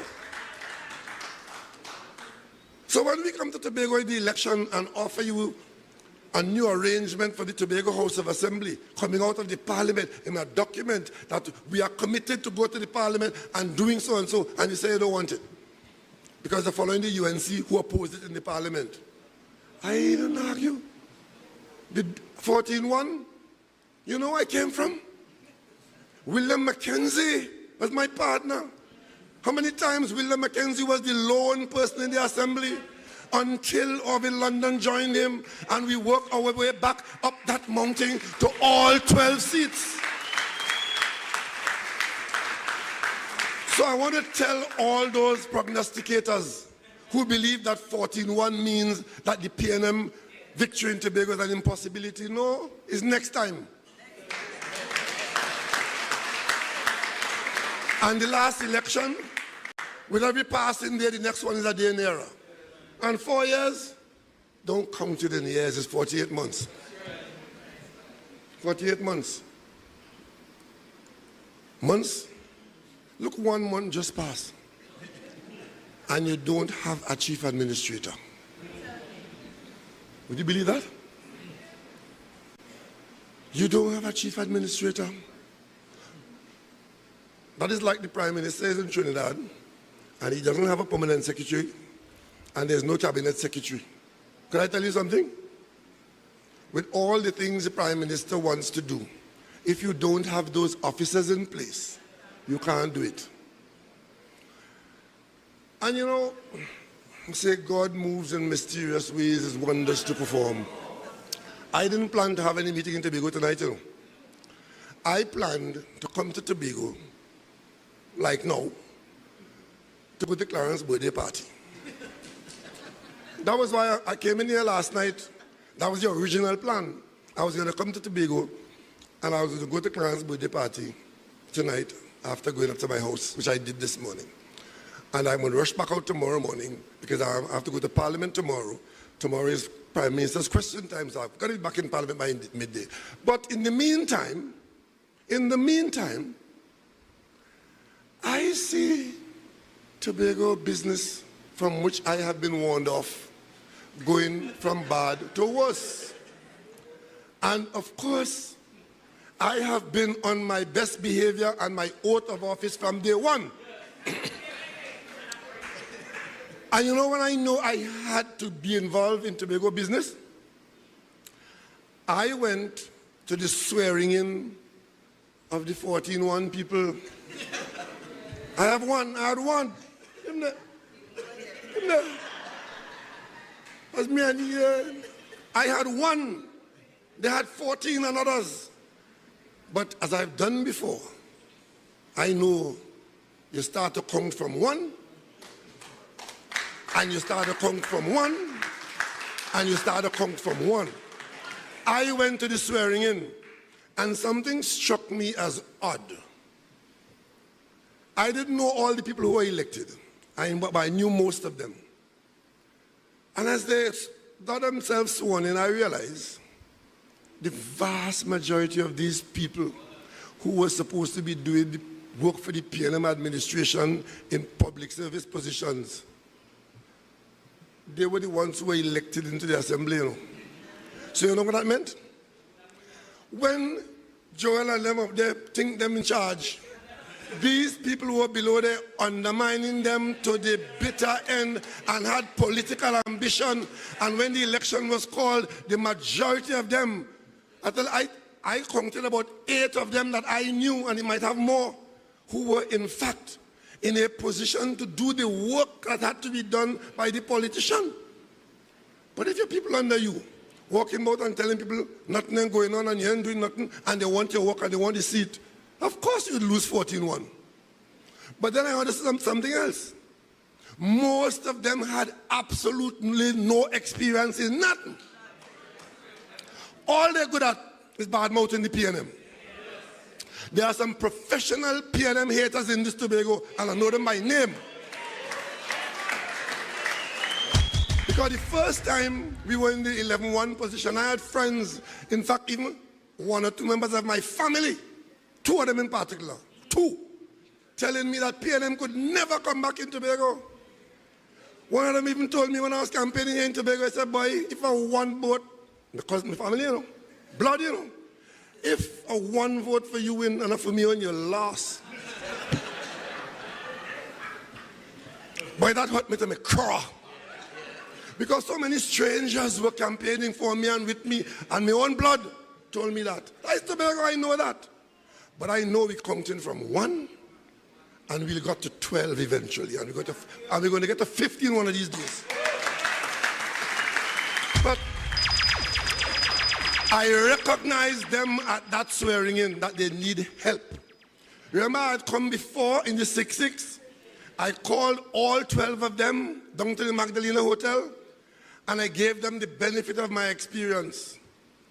And I gave them the offering of assistance in the event that they could talk to. If they had come up with any kind of arrangement, I told them, whatever you all come up with, the central government will back. Of course, they weren't able to come up because different demands were being made and so on, and they're in the back of the rules. Right? And the population chose 14-1. I have no problem with that, because I know in 48 months' time there'll be another election. And I understand. There's a friend of mine in here, a schoolmate of mine in here. We grew up knowing John Bunyan say, he that is dung need near fair no fall.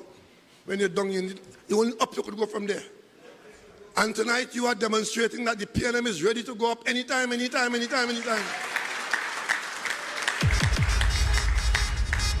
So, what did I do as Prime Minister of Trinidad and Tobago? Prime Minister of Trinidad and Tobago. And I want to repeat that in Tobago. The oath of office that I took is to carry out the duties under the Constitution, which I read and I understand and I know, as Prime Minister of Trinidad and Tobago. And no amount of negative in my mouth in Tobago could deprive me of the authority of Prime Minister of Tobago. Because it is within the boundaries of the law that I operate. Not I feel so and I think so and I know so. The law. The law. So I immediately arranged for a block of ministers. If I wanted them to fail from day one, just deny them access to the ministers and the cabinet. And what do I do? I came here with the Minister of Planning and Development, the Attorney General, the Minister of Finance, the Minister of Works, the Minister of Tourism, whole block of them. And we sat down for one day talking to them about administration and administrative matters. We finished at 6 o'clock in the evening. I gone upstairs. Farley don't talk to them because you want to know more. I don't know what time they left, but that was the nature of the meeting. And after that, I told my cabinet colleagues in the cabinet, I said, Tobago politics is a politics of the blame game. As soon as they stump their toe or Jack Spaniel sting them, they're going to blame you and they'll blame the government in Trinidad and Tobago. But we expect that. But do not engage in any battle with the Tobago administration. I hear they call themselves the government of Tobago. Let them do that if they wish. In fact, they could call themselves the empire of the Tobago. But the bottom line is, there's a government of Trinidad and Tobago, there's a responsibility for the assembly until the law change, and there's a responsibility for the central government. And we've been getting along fine, central government and THA. Getting along fine. Notwithstanding that they stood in the way of every single central government initiative in Tobago, but we still, led by me, who take the position that I'm not taking them on in their foolishness. Some of them never built a foul cube in their life. Some of them never planted an oak crow. Some of them never go by a parlor and buy a bread. But if you hear them talk, one of them say he building over Scarborough from scratch. Right? Well, I mean, another one say he going and build a city in Roxborough with an airport. The same one say, I don't want no marina down in Cove, I want it in Kings Bay. Another one say, you don't want no hotel down in Marriott, you want it down in Kilwin Lagoon. Now, you know, that's how it goes. But even so, it's still a free country. It's still a free country. We're trying to build a new terminal building down at the airport. We're losing business because the big airlines telling us, if you all don't build a proper terminal building, we're not going to come to Tobago. And what Tobago is lacking more than anything else is greater international tourist traffic. And while we're building it, they're encouraging people to block it. But we live through the blocking of the Calderhall Highway. This morning I was traveling on the Calderhall Highway and I was saying to myself, what really could have been going through these people's mind? To tell people to lie down in front of the bulldozers, to block the Calderhall Highway. What? But that's what we live with. So, I had a difficulty when the party that you elected disappeared, and the people who were elected started to make new arrangements for Tobago. And I made a comment as Prime Minister. I mean, I am Prime Minister of Trinidad and Tobago. I take an oath of office to get involved in all the business. I could have declined the position on somebody else to take it, but I took it. And I took the oath in the Parliament, at the President's house. And I'm therefore responsible, and I see you going and doing nonsense and creating a vacuum in Tobago that could only make things get worse. And I gave a casual warning. But I get one boof. Stay out of Tobago business.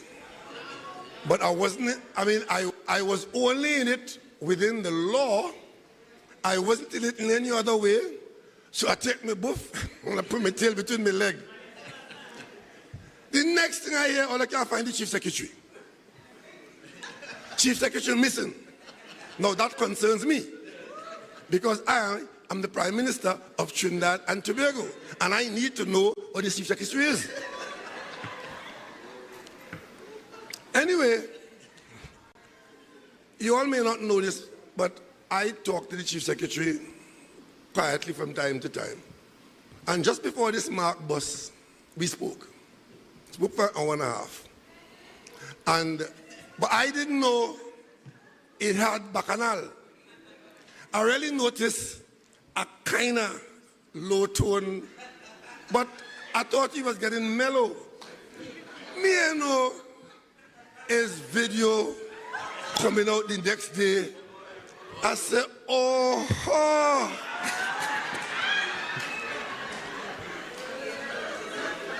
And I kept my distance.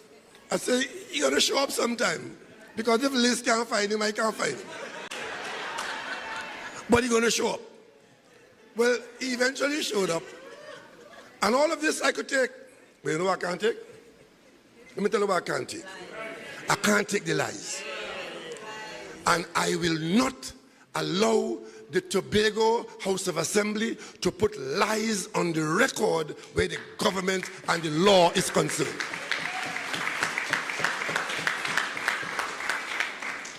And let me take you down this, and this is for the benefit of all Tobagonians, because you need to be educated, because if you're not educated, they will think that you're stupid, and you may very well be if you're not educated, and they take advantage of you. My position is, they could do what they want with their politics. They could name their party whatever they want. They could call Tobago government, Tobago empire. But you see, when it comes to the law, and you want to misrepresent the facts to the people of Tobago, I will come to Tobago, I will miss Clarence's birthday party, but I will educate the people of Tobago. And that's why I'm here tonight. I normally would not talk to you about conversations I have with the Chief Secretary or anybody for that matter, because as Prime Minister, you're talking to people all the time. And you're really a repository of those conversations, because usually the conversations, either immediately or later on, form the basis of decisions you have to make, and therefore you have to order how you let out where you've been and what you know and who you talk to and so on. But on this occasion, I will tell you, because they put out there, as law, lie. When I met with the Chief Secretary recently, it was because he wanted me to do something under the law. You see, the most senior public servant in Tobago is the Chief Administrator. Because notwithstanding all the waily about the secretaries and undersecretaries and whatever, the top executing agency is the office of the Chief Administrator. Because if the administrator doesn't sign off or approve certain things, they cannot be done. The politicians, the executive act through the office of the administrator. Whoever holds that post will be appointed by the Public Service Commission. I thought you all knew that. But clearly Farley doesn't think you know that. Otherwise Farley would not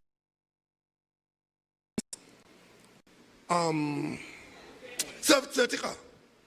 Send out Certica to read law book for Tobago to say that the reason why there is no administrator in Tobago is something to do with the Prime Minister and the Prime Minister office and trying to run interference for Farley, who gone missing. Now, Certica could not have done that without Farley's permission. And for Farley to send out Certica to mislead the Tobagonians while he himself missing, because people looking for him, it is just quite wrong. It is wrong. Because the average Tobagonian will believe what is fed to them by the Tobago House of Assembly. What are the facts? You need to know the facts. Because today is Yesterday was exactly 1 month. Not 1 week or 1 day, you know. Yesterday was exactly 1 month that there has not been a chief administrator in Tobago.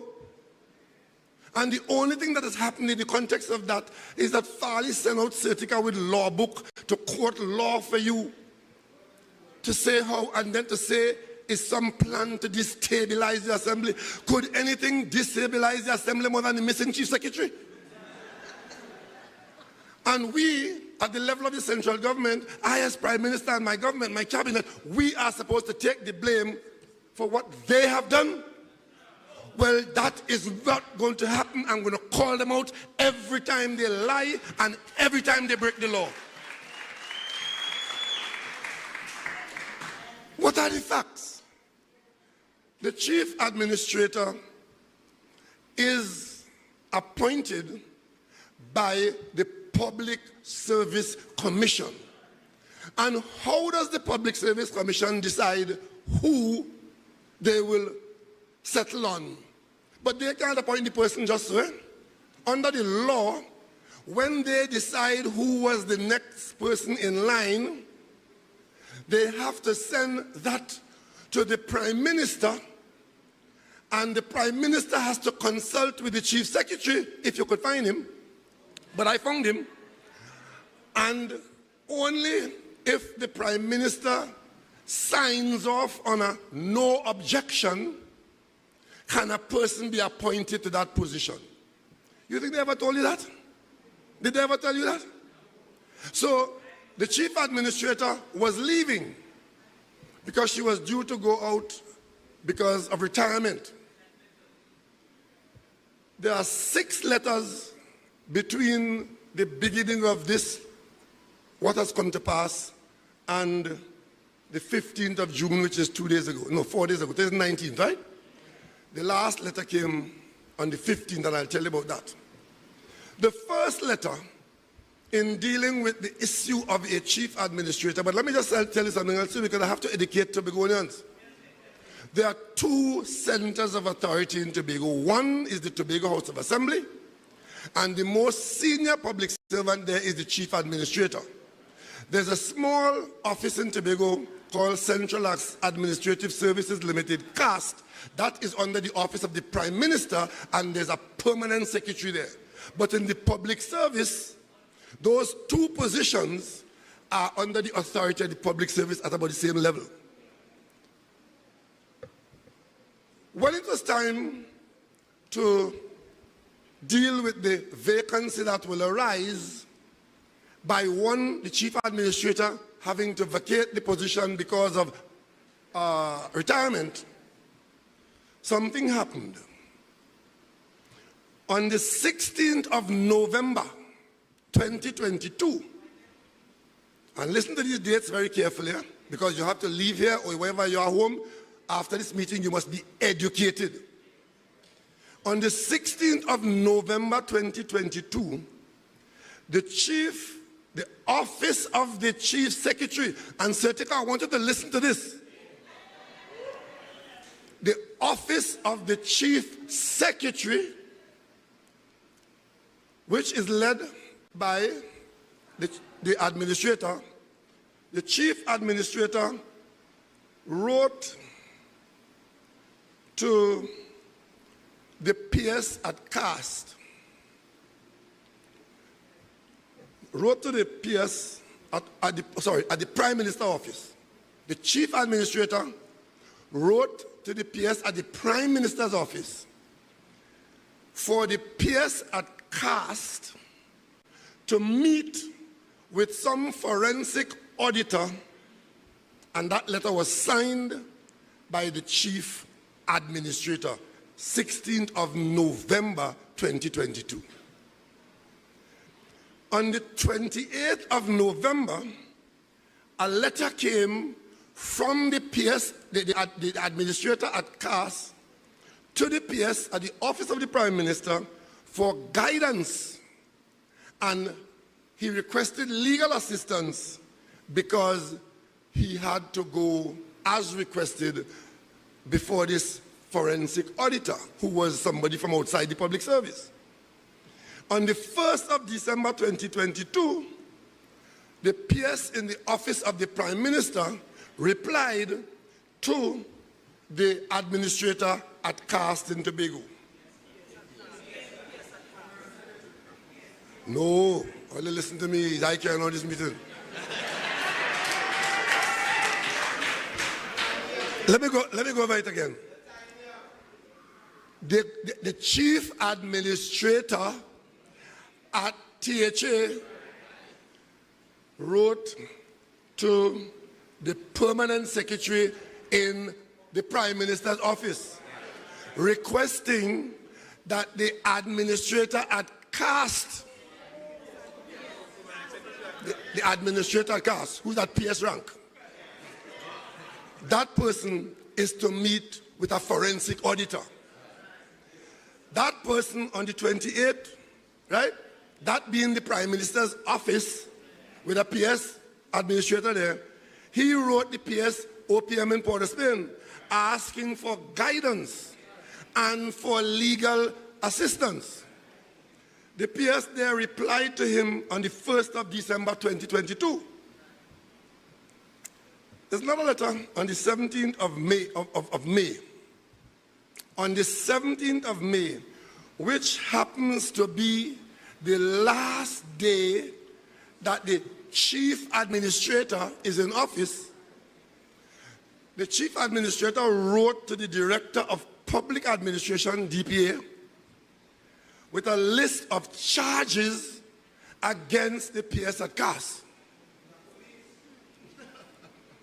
That is May 17th. Now look what's happening here.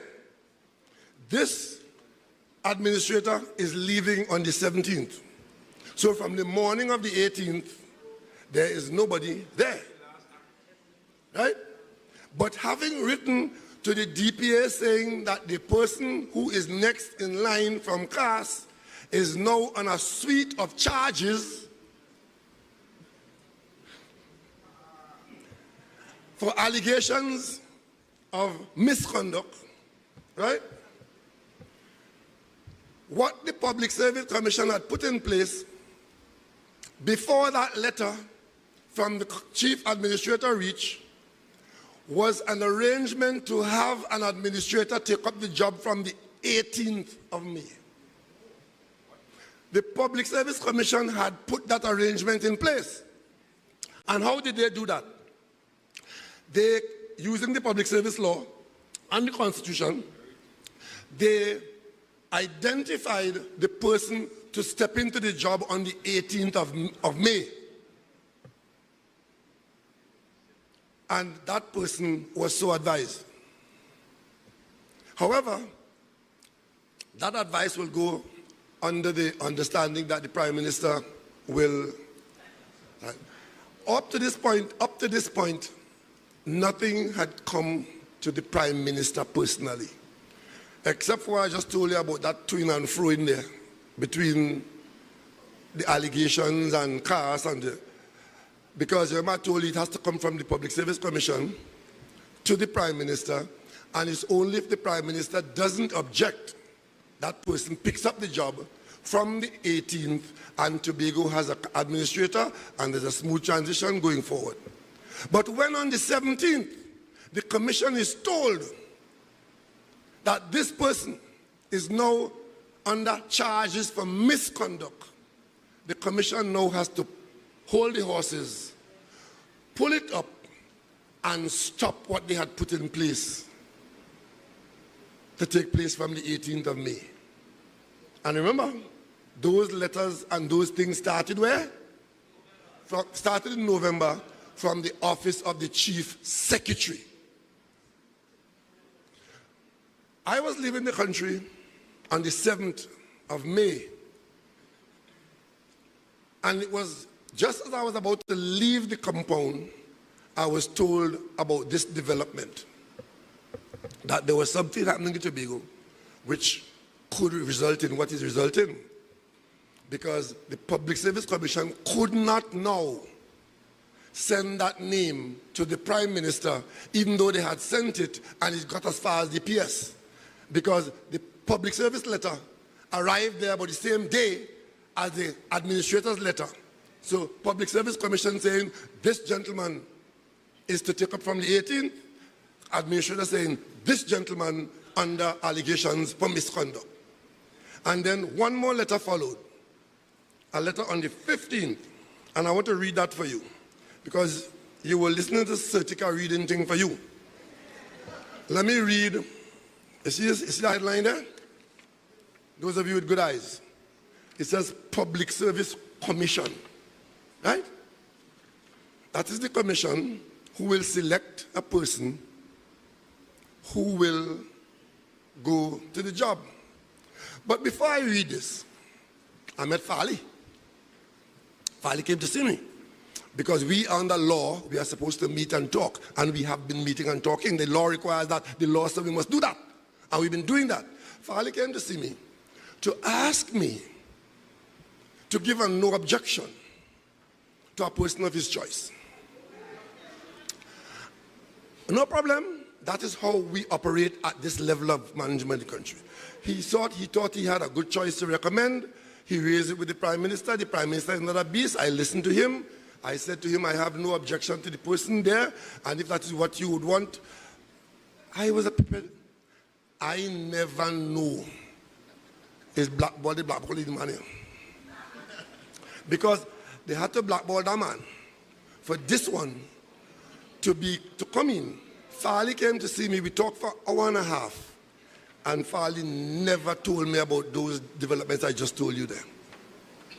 And then has the temerity, when it blew up in our faces now, to send out Certica, to come and read law for you, to tell you, Fali could not know anything about this. It's the Prime Minister who knows everything about it, and therefore the Prime Minister and his office responsible for you not having a chief administrator. Certica, you're fast, out of place, and untruthful.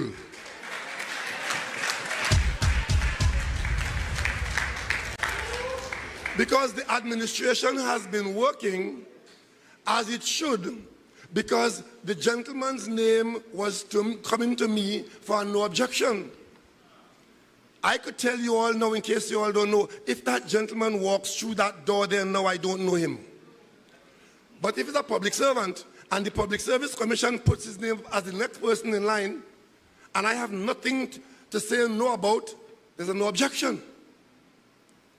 But of course, I wasn't to know that on the 15th of May, the administrator on her way through the door signed off on a number of charges against the man. Let me read for you what that has caused. This letter is dated the 15th of June. 15th of June. When did Certica adjust the nation? Last week. Right. But this is the Public Service Commission writing to me on the 15th of June. And it says here, I refer to my letter dated, and listen to the date. Remember, the vacancy is going to arise on the morning of the 18th of May. The commission took action to make sure that there was no vacuum there. But now something happened and the commission has to react. I refer to my letter dated the 16th of May, 2023, wherein the Public Service Commission sought to consult with you in accordance with the provisions of and the code of law, where this person is to act as administrator, as chief administrator, from the 17th of May to September 2023. So if the commission was allowed to proceed without interference from the chief secretary and the administrator, good interference because the man is now under charges. From the 17th of May, the next administrator would have been in to continue to act, and Tobago had an administrator. But because the charges were proffered to the DPA, at that date, the commission quickly has to withdraw the man's name, and now a real vacancy now exists. And then I realized that the person that I was asked to support can now come in. Because a proper vacancy has no, the commission has no choice. Because the person next in line has now been interdicted by actions of the Tobago House of Assembly. Because remember, it started with a requirement to meet with the forensic auditor. Out of this forensic auditor, which this I only hearing about it, somewhere there exists some report by this auditor which is known only to people in the assembly. So here it is. The most senior person in the office of the Prime Minister in Tobago is to be put on a series of charges for misconduct based on an audit that Farley has, and Farley doesn't have the decency to let the Prime Minister know that or to even give him a copy of the report. Come and talk to me for an hour and a half and doesn't let me know that the most senior officer in the Prime Minister's office in Tobago is to be interdicted. And as a result of that, the most senior officer in the Assembly is now to be chosen by my agreement, not knowing how this came about. And of course, this vacancy having been created in law, a new person has to be appointed. Guess what? That same time, the deputy chairman of the Service Commission, his term ends. The commission cannot meet without the deputy chairman. A deputy chairman has to be appointed. That person has to be appointed by the president after a series of consultations with the Prime Minister and the opposition leader. All that has to go on, you know, because this second vacancy, right, clash with a vacancy on the commission. And that is why you have no administrator in Tobago. I trust that in the next few days, that will end. Because in the intervening period, the consultation has taken place. I have given my no objection. I presume the opposition leader probably would have given her position one way or the other. It falls to the president after the consultation with these two offices to appoint a person to fill the vacancy on the Service Commission, and only then can the commission act. So the vacancy has been filled. And the first thing the commission does, now that it can act, is to tell the person in Tobago that they withdraw the letter of the 16th of May and they're to cease to report for work. That's how it goes. The commission, based on the information provided about this misconduct from the Tobago, the commission now properly tells the person, sorry, the letter I gave you on the 16th of May to act as chief administrator is withdrawn and you are to cease to report for work. The administrator in the office of caste is now interdicted. We now have to go, and I expect when I get back to Trinidad tomorrow or sometime during the week, a letter will come to me from the Service Commission, and depending on what the name is, who the person is, I will have to consult with the Chief Secretary. If it is the same person, that he had brought to me, well, we consult already. And he know my position. If it's somebody else, we have to consult again. And while that is so, I have to listen to a member of the Tobago House of Assembly, namely Sertika Orr, who the PNM dealt with on a number of occasions in Plymouth, coming out with law book and trying to tell you that this situation is as a result of the Prime Minister. The first letter in May, early May, had never reached to me because it was by the PS on its way to me when it was acted upon by the letter coming from the administrator saying that the man who you are about to deal with is now going to be put on charges. So I didn't see it at all. Doesn't exist. This now is telling me about the situation, and I now have to wait until something comes to me. So why then should the people in Tobago, after they create the situation, because you know what they've done? They found that there was a problem of whatever in the business of the assembly, and they're calling a forensic auditor. I have no problem with that. But speak the truth to the people of Tobago.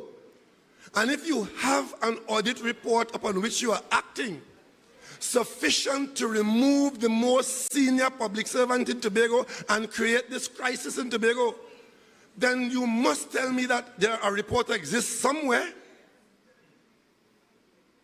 And of course, some people have it to act on it. Our man, the minority leader who we've having, I don't know if he's seen it or if he heard about it. I don't know if the media in Tobago know about it, but it's being acted upon. And the most senior public servant in Tobago, in the office of the Prime Minister, has been removed, and a proper vacancy now exists. So we have to wait. So if tomorrow or the day after or next week you hear anybody in Tobago saying it is because the Prime Minister and the Prime Minister, they lie. You understand? And then Farley comes out yesterday or whenever and did the most amazing thing. And it's not a laughing matter. Up to this point, I have spoken to him on the phone, we communicate on WhatsApp, and we sit down and talk. Telling you all from tonight, I'm having nothing to do with Farley unless there's a third party present.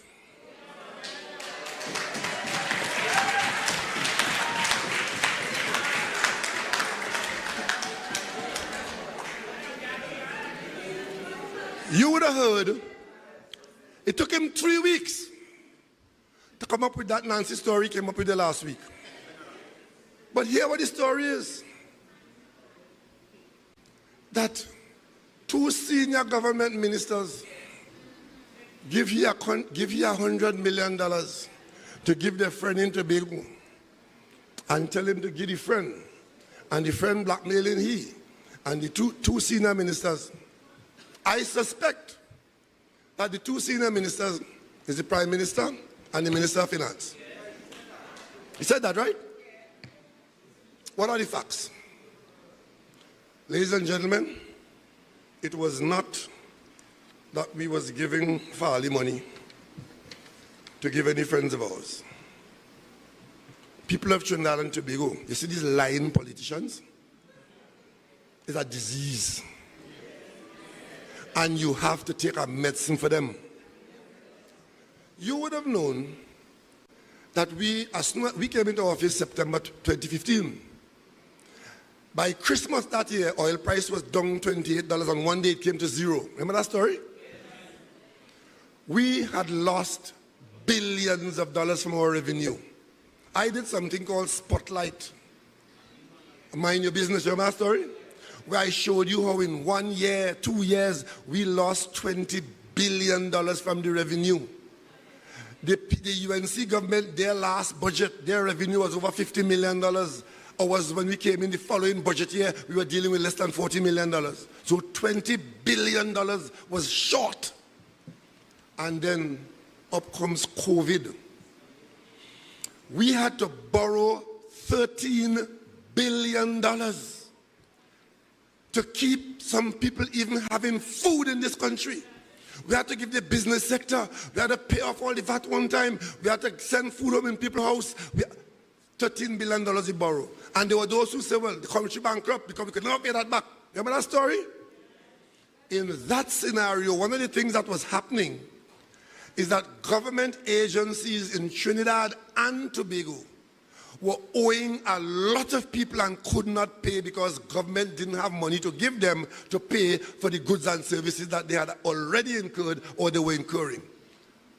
So as things got better, when 2 things happened, oil and gas price rose, and we had done some significant negotiations for new payment arrangements which were putting some more money into the coffers.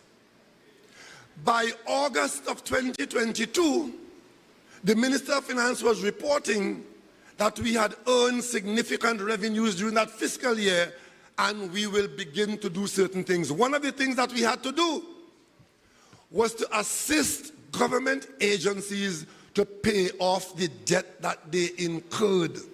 And let me tell you something. Anybody in this country with a problem that they can't get an answer or a solution from the government department, you know who they just call? Prime Minister. Man, woman, and child. Once the system doesn't work, people are losing their businesses, they're losing their homes because government owe them. And please, please, please, people begging to be paid. Initially, the money was not there, or we couldn't borrow. The overdraft was 95%. And during the period of 2020, 2021, 2022, we're focusing on saving lives, pandemic action. As soon as we got out of that situation, what did the government do? Prime Minister and Minister of Finance, we meet regularly to deal with these matters. Let us find some money and get some money to the agencies to pay off those debts. And you will ask them, what do you owe and who do you owe? If you take a position that you're going to clear off the debt, wouldn't you want to know what they owe and who they're going to pay? Not down to the granular detail, but you have to give some kind of idea if you want to say, well, I need 100 million, I need a billion. And listen, would you believe one government agency, the HDC, was owing $1 billion to people, many of whom were small and medium-sized contractors. The government took steps to borrow, because at that time we could have borrowed a bit more because the overdraft had come down and we were getting a better inflow of revenues.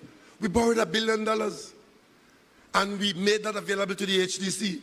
They have already spent $700 million clearing debt. We gave the Ministry of Works and MTS, who also had a body of people who they owed, they got another $500 million to clear debt. And in this debt clearing that we were doing, WASA got a block to clear debt because we know the debt was incurred during a period when they could not pay. And of course, the Tobago House of Assembly, we didn't leave them out. We didn't ignore them. They got $100 million to clear debt that was incurred under the development program that had taken place in Tobago. Instead of Farley coming and tell you that the government, the central government has done that, he come to tell you that we give him money to give his friend and to tell him how much to pay the friend and so on and so on. That is a man not to be trusted. That is a man not to be trusted. Because I will not go into any detail of the conversation I've had with Farley, but to think that he could come and tell you that the money we gave him is to pay friends. I'm advised that the company that he is waging war against in Tobago, incidentally, that has laid off 300 people, a Tobago contractor laying off 300 people because they have PNM haters in office. There was one gentleman who is the father of one of them in the assembly who said, I hate the PNM. But his son have authority in Tobago, waging war against contractors. I could tell you I came from the Prime Minister's residence in Tobago here, this afternoon, this evening, tonight. I just came from there. That building was built under my stewardship, opposed by the UNC. But it was my view that as long as this country is Tobago and Trinidad and Tobago, there must be a place in Tobago for the Prime Minister of Trinidad and Tobago, and I built it.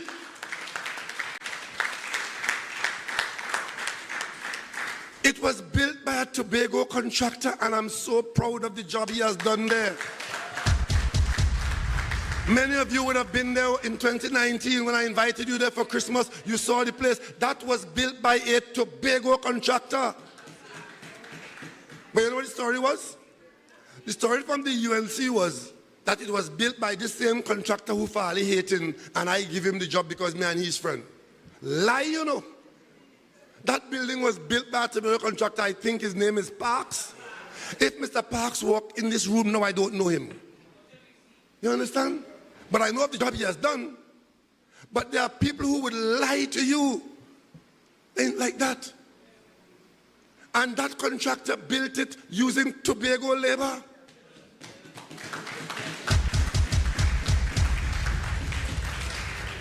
take pride in a Tobago contractor being able to do that. So when we send money to Tobago for the development program, it is meant largely to be spent on the people of Tobago by the people of Tobago, and that is how the allocation goes across the whole country.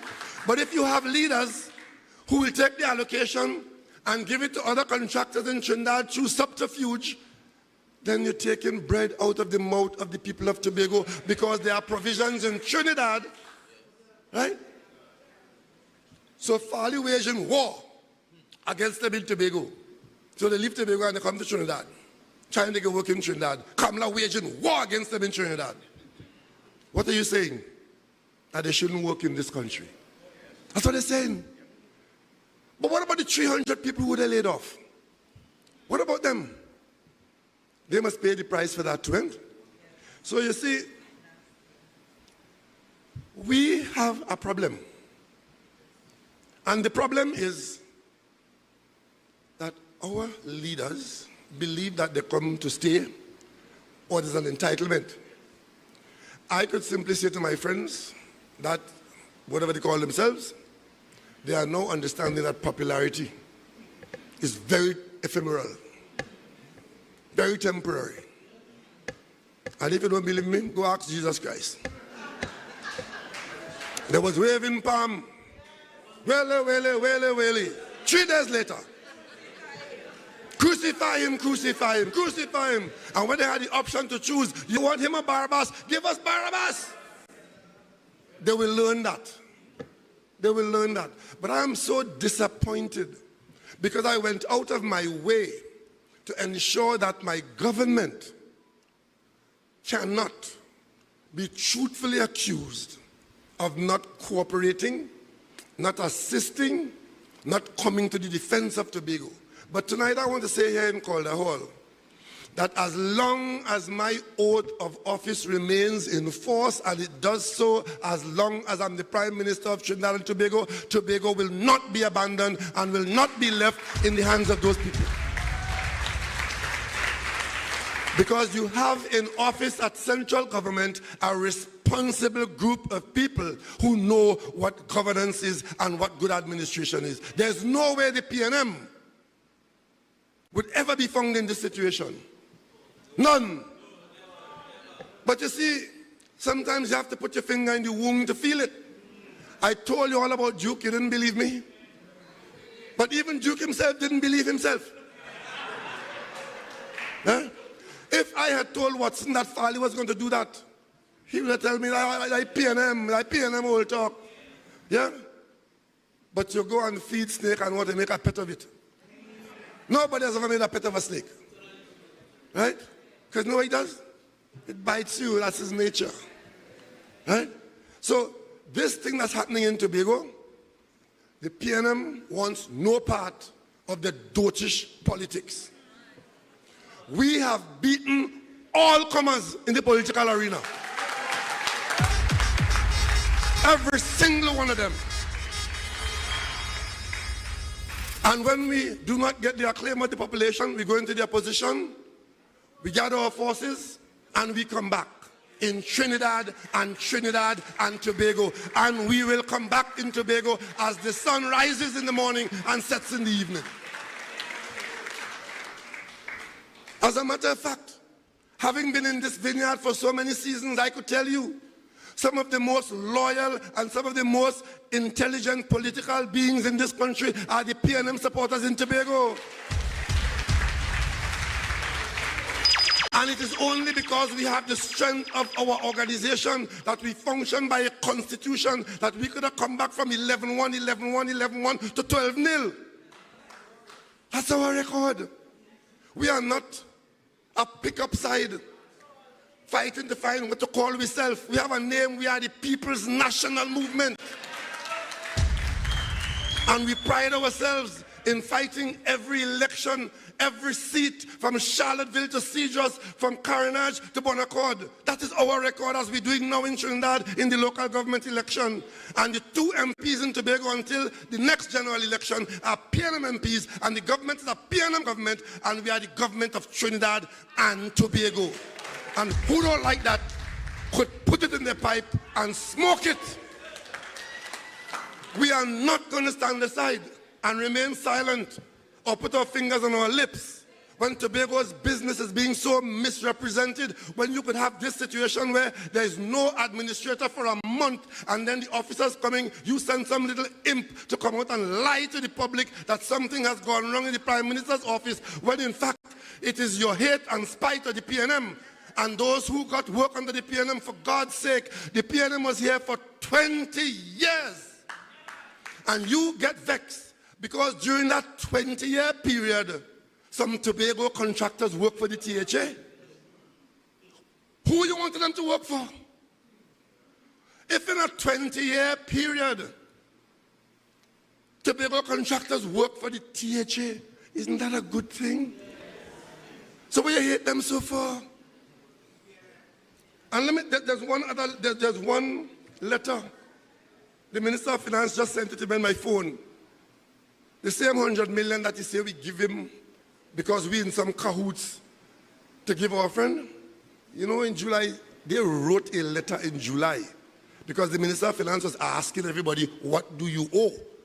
And when they settle the kind of figure, say, okay, request it. Because the government government doesn't just go. There are procedures. The THA wrote requesting that money in July. Remember I told you the payments was going on in August? In July they wrote about their circumstances. You know what they said in that letter? You will not believe this. After what Farley said there. They told the Minister of Finance that they owe the Warners $88 million. That isn't a letter. But you come on the platform and say they're greedy and they're this and they're that. Which little Tobago company could absorb that kind of behavior and $88 million? They told that to the Minister of Finance. The Minister of Finance gave them $100 million to deal with the whole question. Because you know, once the money comes to Tobago, that's what the autonomy is. They're free to determine how they pay it out. Farley, I have not seen the documents, but I'm told they paid either 20-something or was it 25 million? I don't know. I'm just told that. But if you say they owe them 88 million, the Minister of Finance give you 100 million for them and others, and you pay them 25 billion. Why did Farley choose to bring that up to explain his absence? They catch you talking police business. You like Arnold Roberts, don't know your own voice. Yeah, it take 21 days to find out it's you. And when you come now, you tell Liz, I will speak. And when I speak, all those who I will implicate will cover for their behind, because I will exonerate all of them. And I'm saying this gentleman doesn't know what he's doing, because police talking to you and Zeraisha, you telling the police it's not me alone, you know, it have more of them.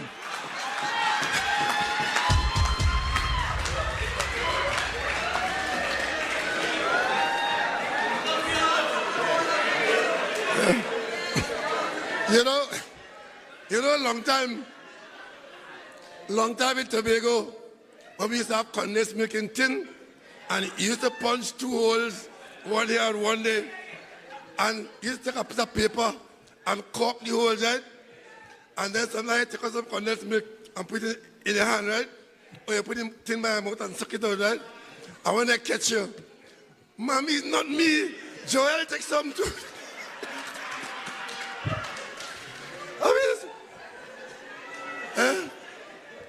Farley has implicated the entire executive in a conspiracy, right? But I'm waiting. I bought a townhouse down on Shervan Road for $1.2 million. Pay for it from my savings.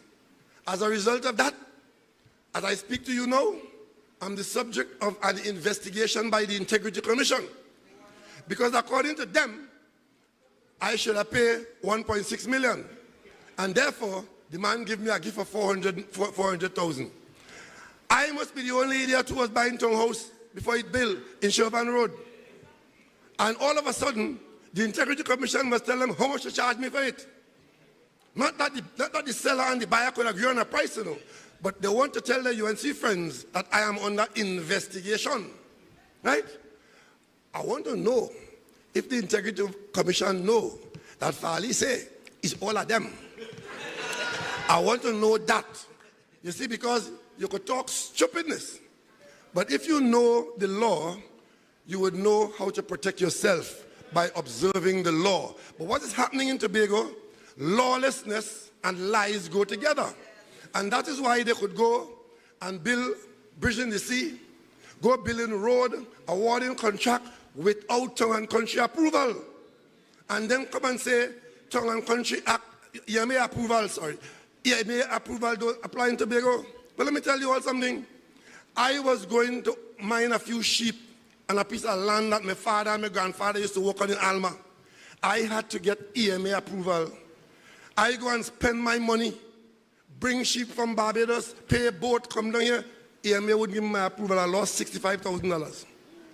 EMA approval.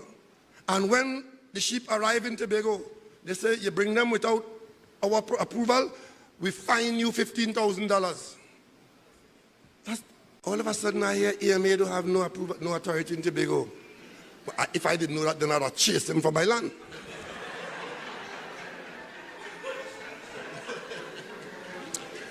But when you talk nonsense, it's one thing. When you act on your nonsense, it's another thing. So when they go and say they're building road without EMA approval and they get the legal letter to go to court now to spend your money in the courthouse, you call that powerful stupid. So let's see how it goes. Let's see how it goes. I stand by the law because I took an oath of office, and that is part of the requirement of the law. Old talk is cheap. Tobago talk is very entertaining. But the law is there for all of us. So who will have courthouse clothes will go to the courthouse naked. So ladies and gentlemen, I just wanted you all to know that what you're hearing from these people are far from the facts. And they will do anything or say anything because the UNC tell them that is a narrative that you could use. My grandmother always said, show me your friends, I will tell you your character. You saw the UNC in Trinidad? Police hold a man. Man was out there, big banner in front of him. He is UNC candidate for this seat. We know who he fighting because they say so. All of them in the yellow one, police hold him. UNC say, we don't know he. A simple thing like that. Rather than take a position that if that is his conduct, the law must take its course. Everybody innocent until they're proven guilty. But you have to lie. You go and interfere with the arrangement in place. 1 month we can't get an administrator, is the Prime Minister's office. But I'm not surprised. I expected that. Because we told them so. I told you so. I see the running Duke in Roxborough today. I told you so. But you know what's annoying today in Roxborough? They start to say it's Duke and the PNM. What you calling PNM name with Duke for? What you calling our name with Duke for? I mean, I could tell you where Duke is. I could tell you where he's. Look, let me stop. But seriously, right? Ladies and gentlemen, you in this Tobago, you are a beacon to the nation. Doesn't matter who you vote for at election time. Tobago has a reputation for good. Let us keep that reputation. And you of the PNM, you have a record. You have a record of progress. Let us continue to be the PNM. So tonight, have no fear. Stand on the high standards. Stand up for Tobago and stand up for Trinidad and Tobago. And when you do that, every time you do that, you can only remember, great is the PNM. Great is the PNM. Great is the PNM, and we shall prevail.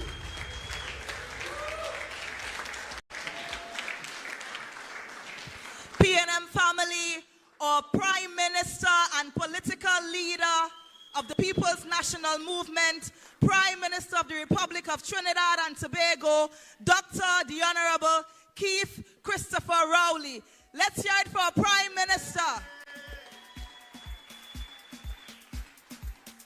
We are not a pickup side. We are the People's National Movement. We fight every election in every seat in Trinidad and Tobago. Brothers and sisters, you have seen and experienced governance under the People's National Movement. And you are currently experiencing governance under this Farley-led Tobago House of Assembly. 21 years of delivery versus 19 months of broken promises, bacchanal, and confusion. 21 years of greater opportunities versus 19 months of opportunities taken away from employees, contractors, hardship and pain for Tobagonians. 21 years of predictability and stability in governance versus 19 months of instability, lies, deceit, deception, and destruction. 21 years of building public trust in the institutions of the Assembly, fostering good relations with financial institutions on the island, versus 19 months of erosion of that trust, good relations. Now employees and contractors cannot face the bank or cannot get funding easily from the financial institutions. 21 years of building capacity of Tobago businesses, 19 months to destroy Tobago businesses and spirit away our entire development program budget of 300 million, building another economy. Tobagonians, it is time to take back. It is time to rise. It is time to tell Farley and friends they must go. Farley and friends. Farley and friends. So Farley, we are coming. We are coming.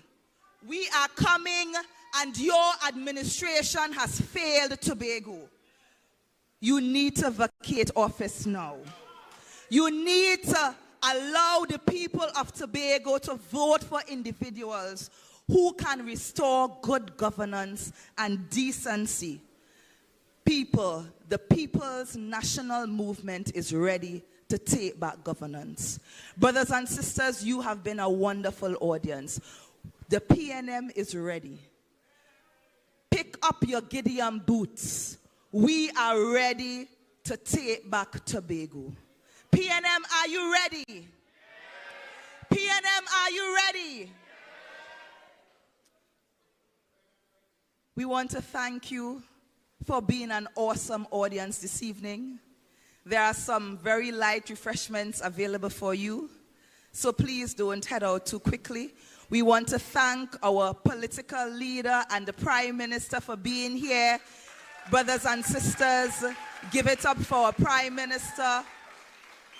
We want to thank all our speakers, the Tobago Council political leader, Mr. Ancil Dennis, our MP for Tobago East and Tobago West, Ms. Shamfa Kajo and Ms. Ayana Webster-Roy, as well as our minority leader, Mr. Kelvin Morris.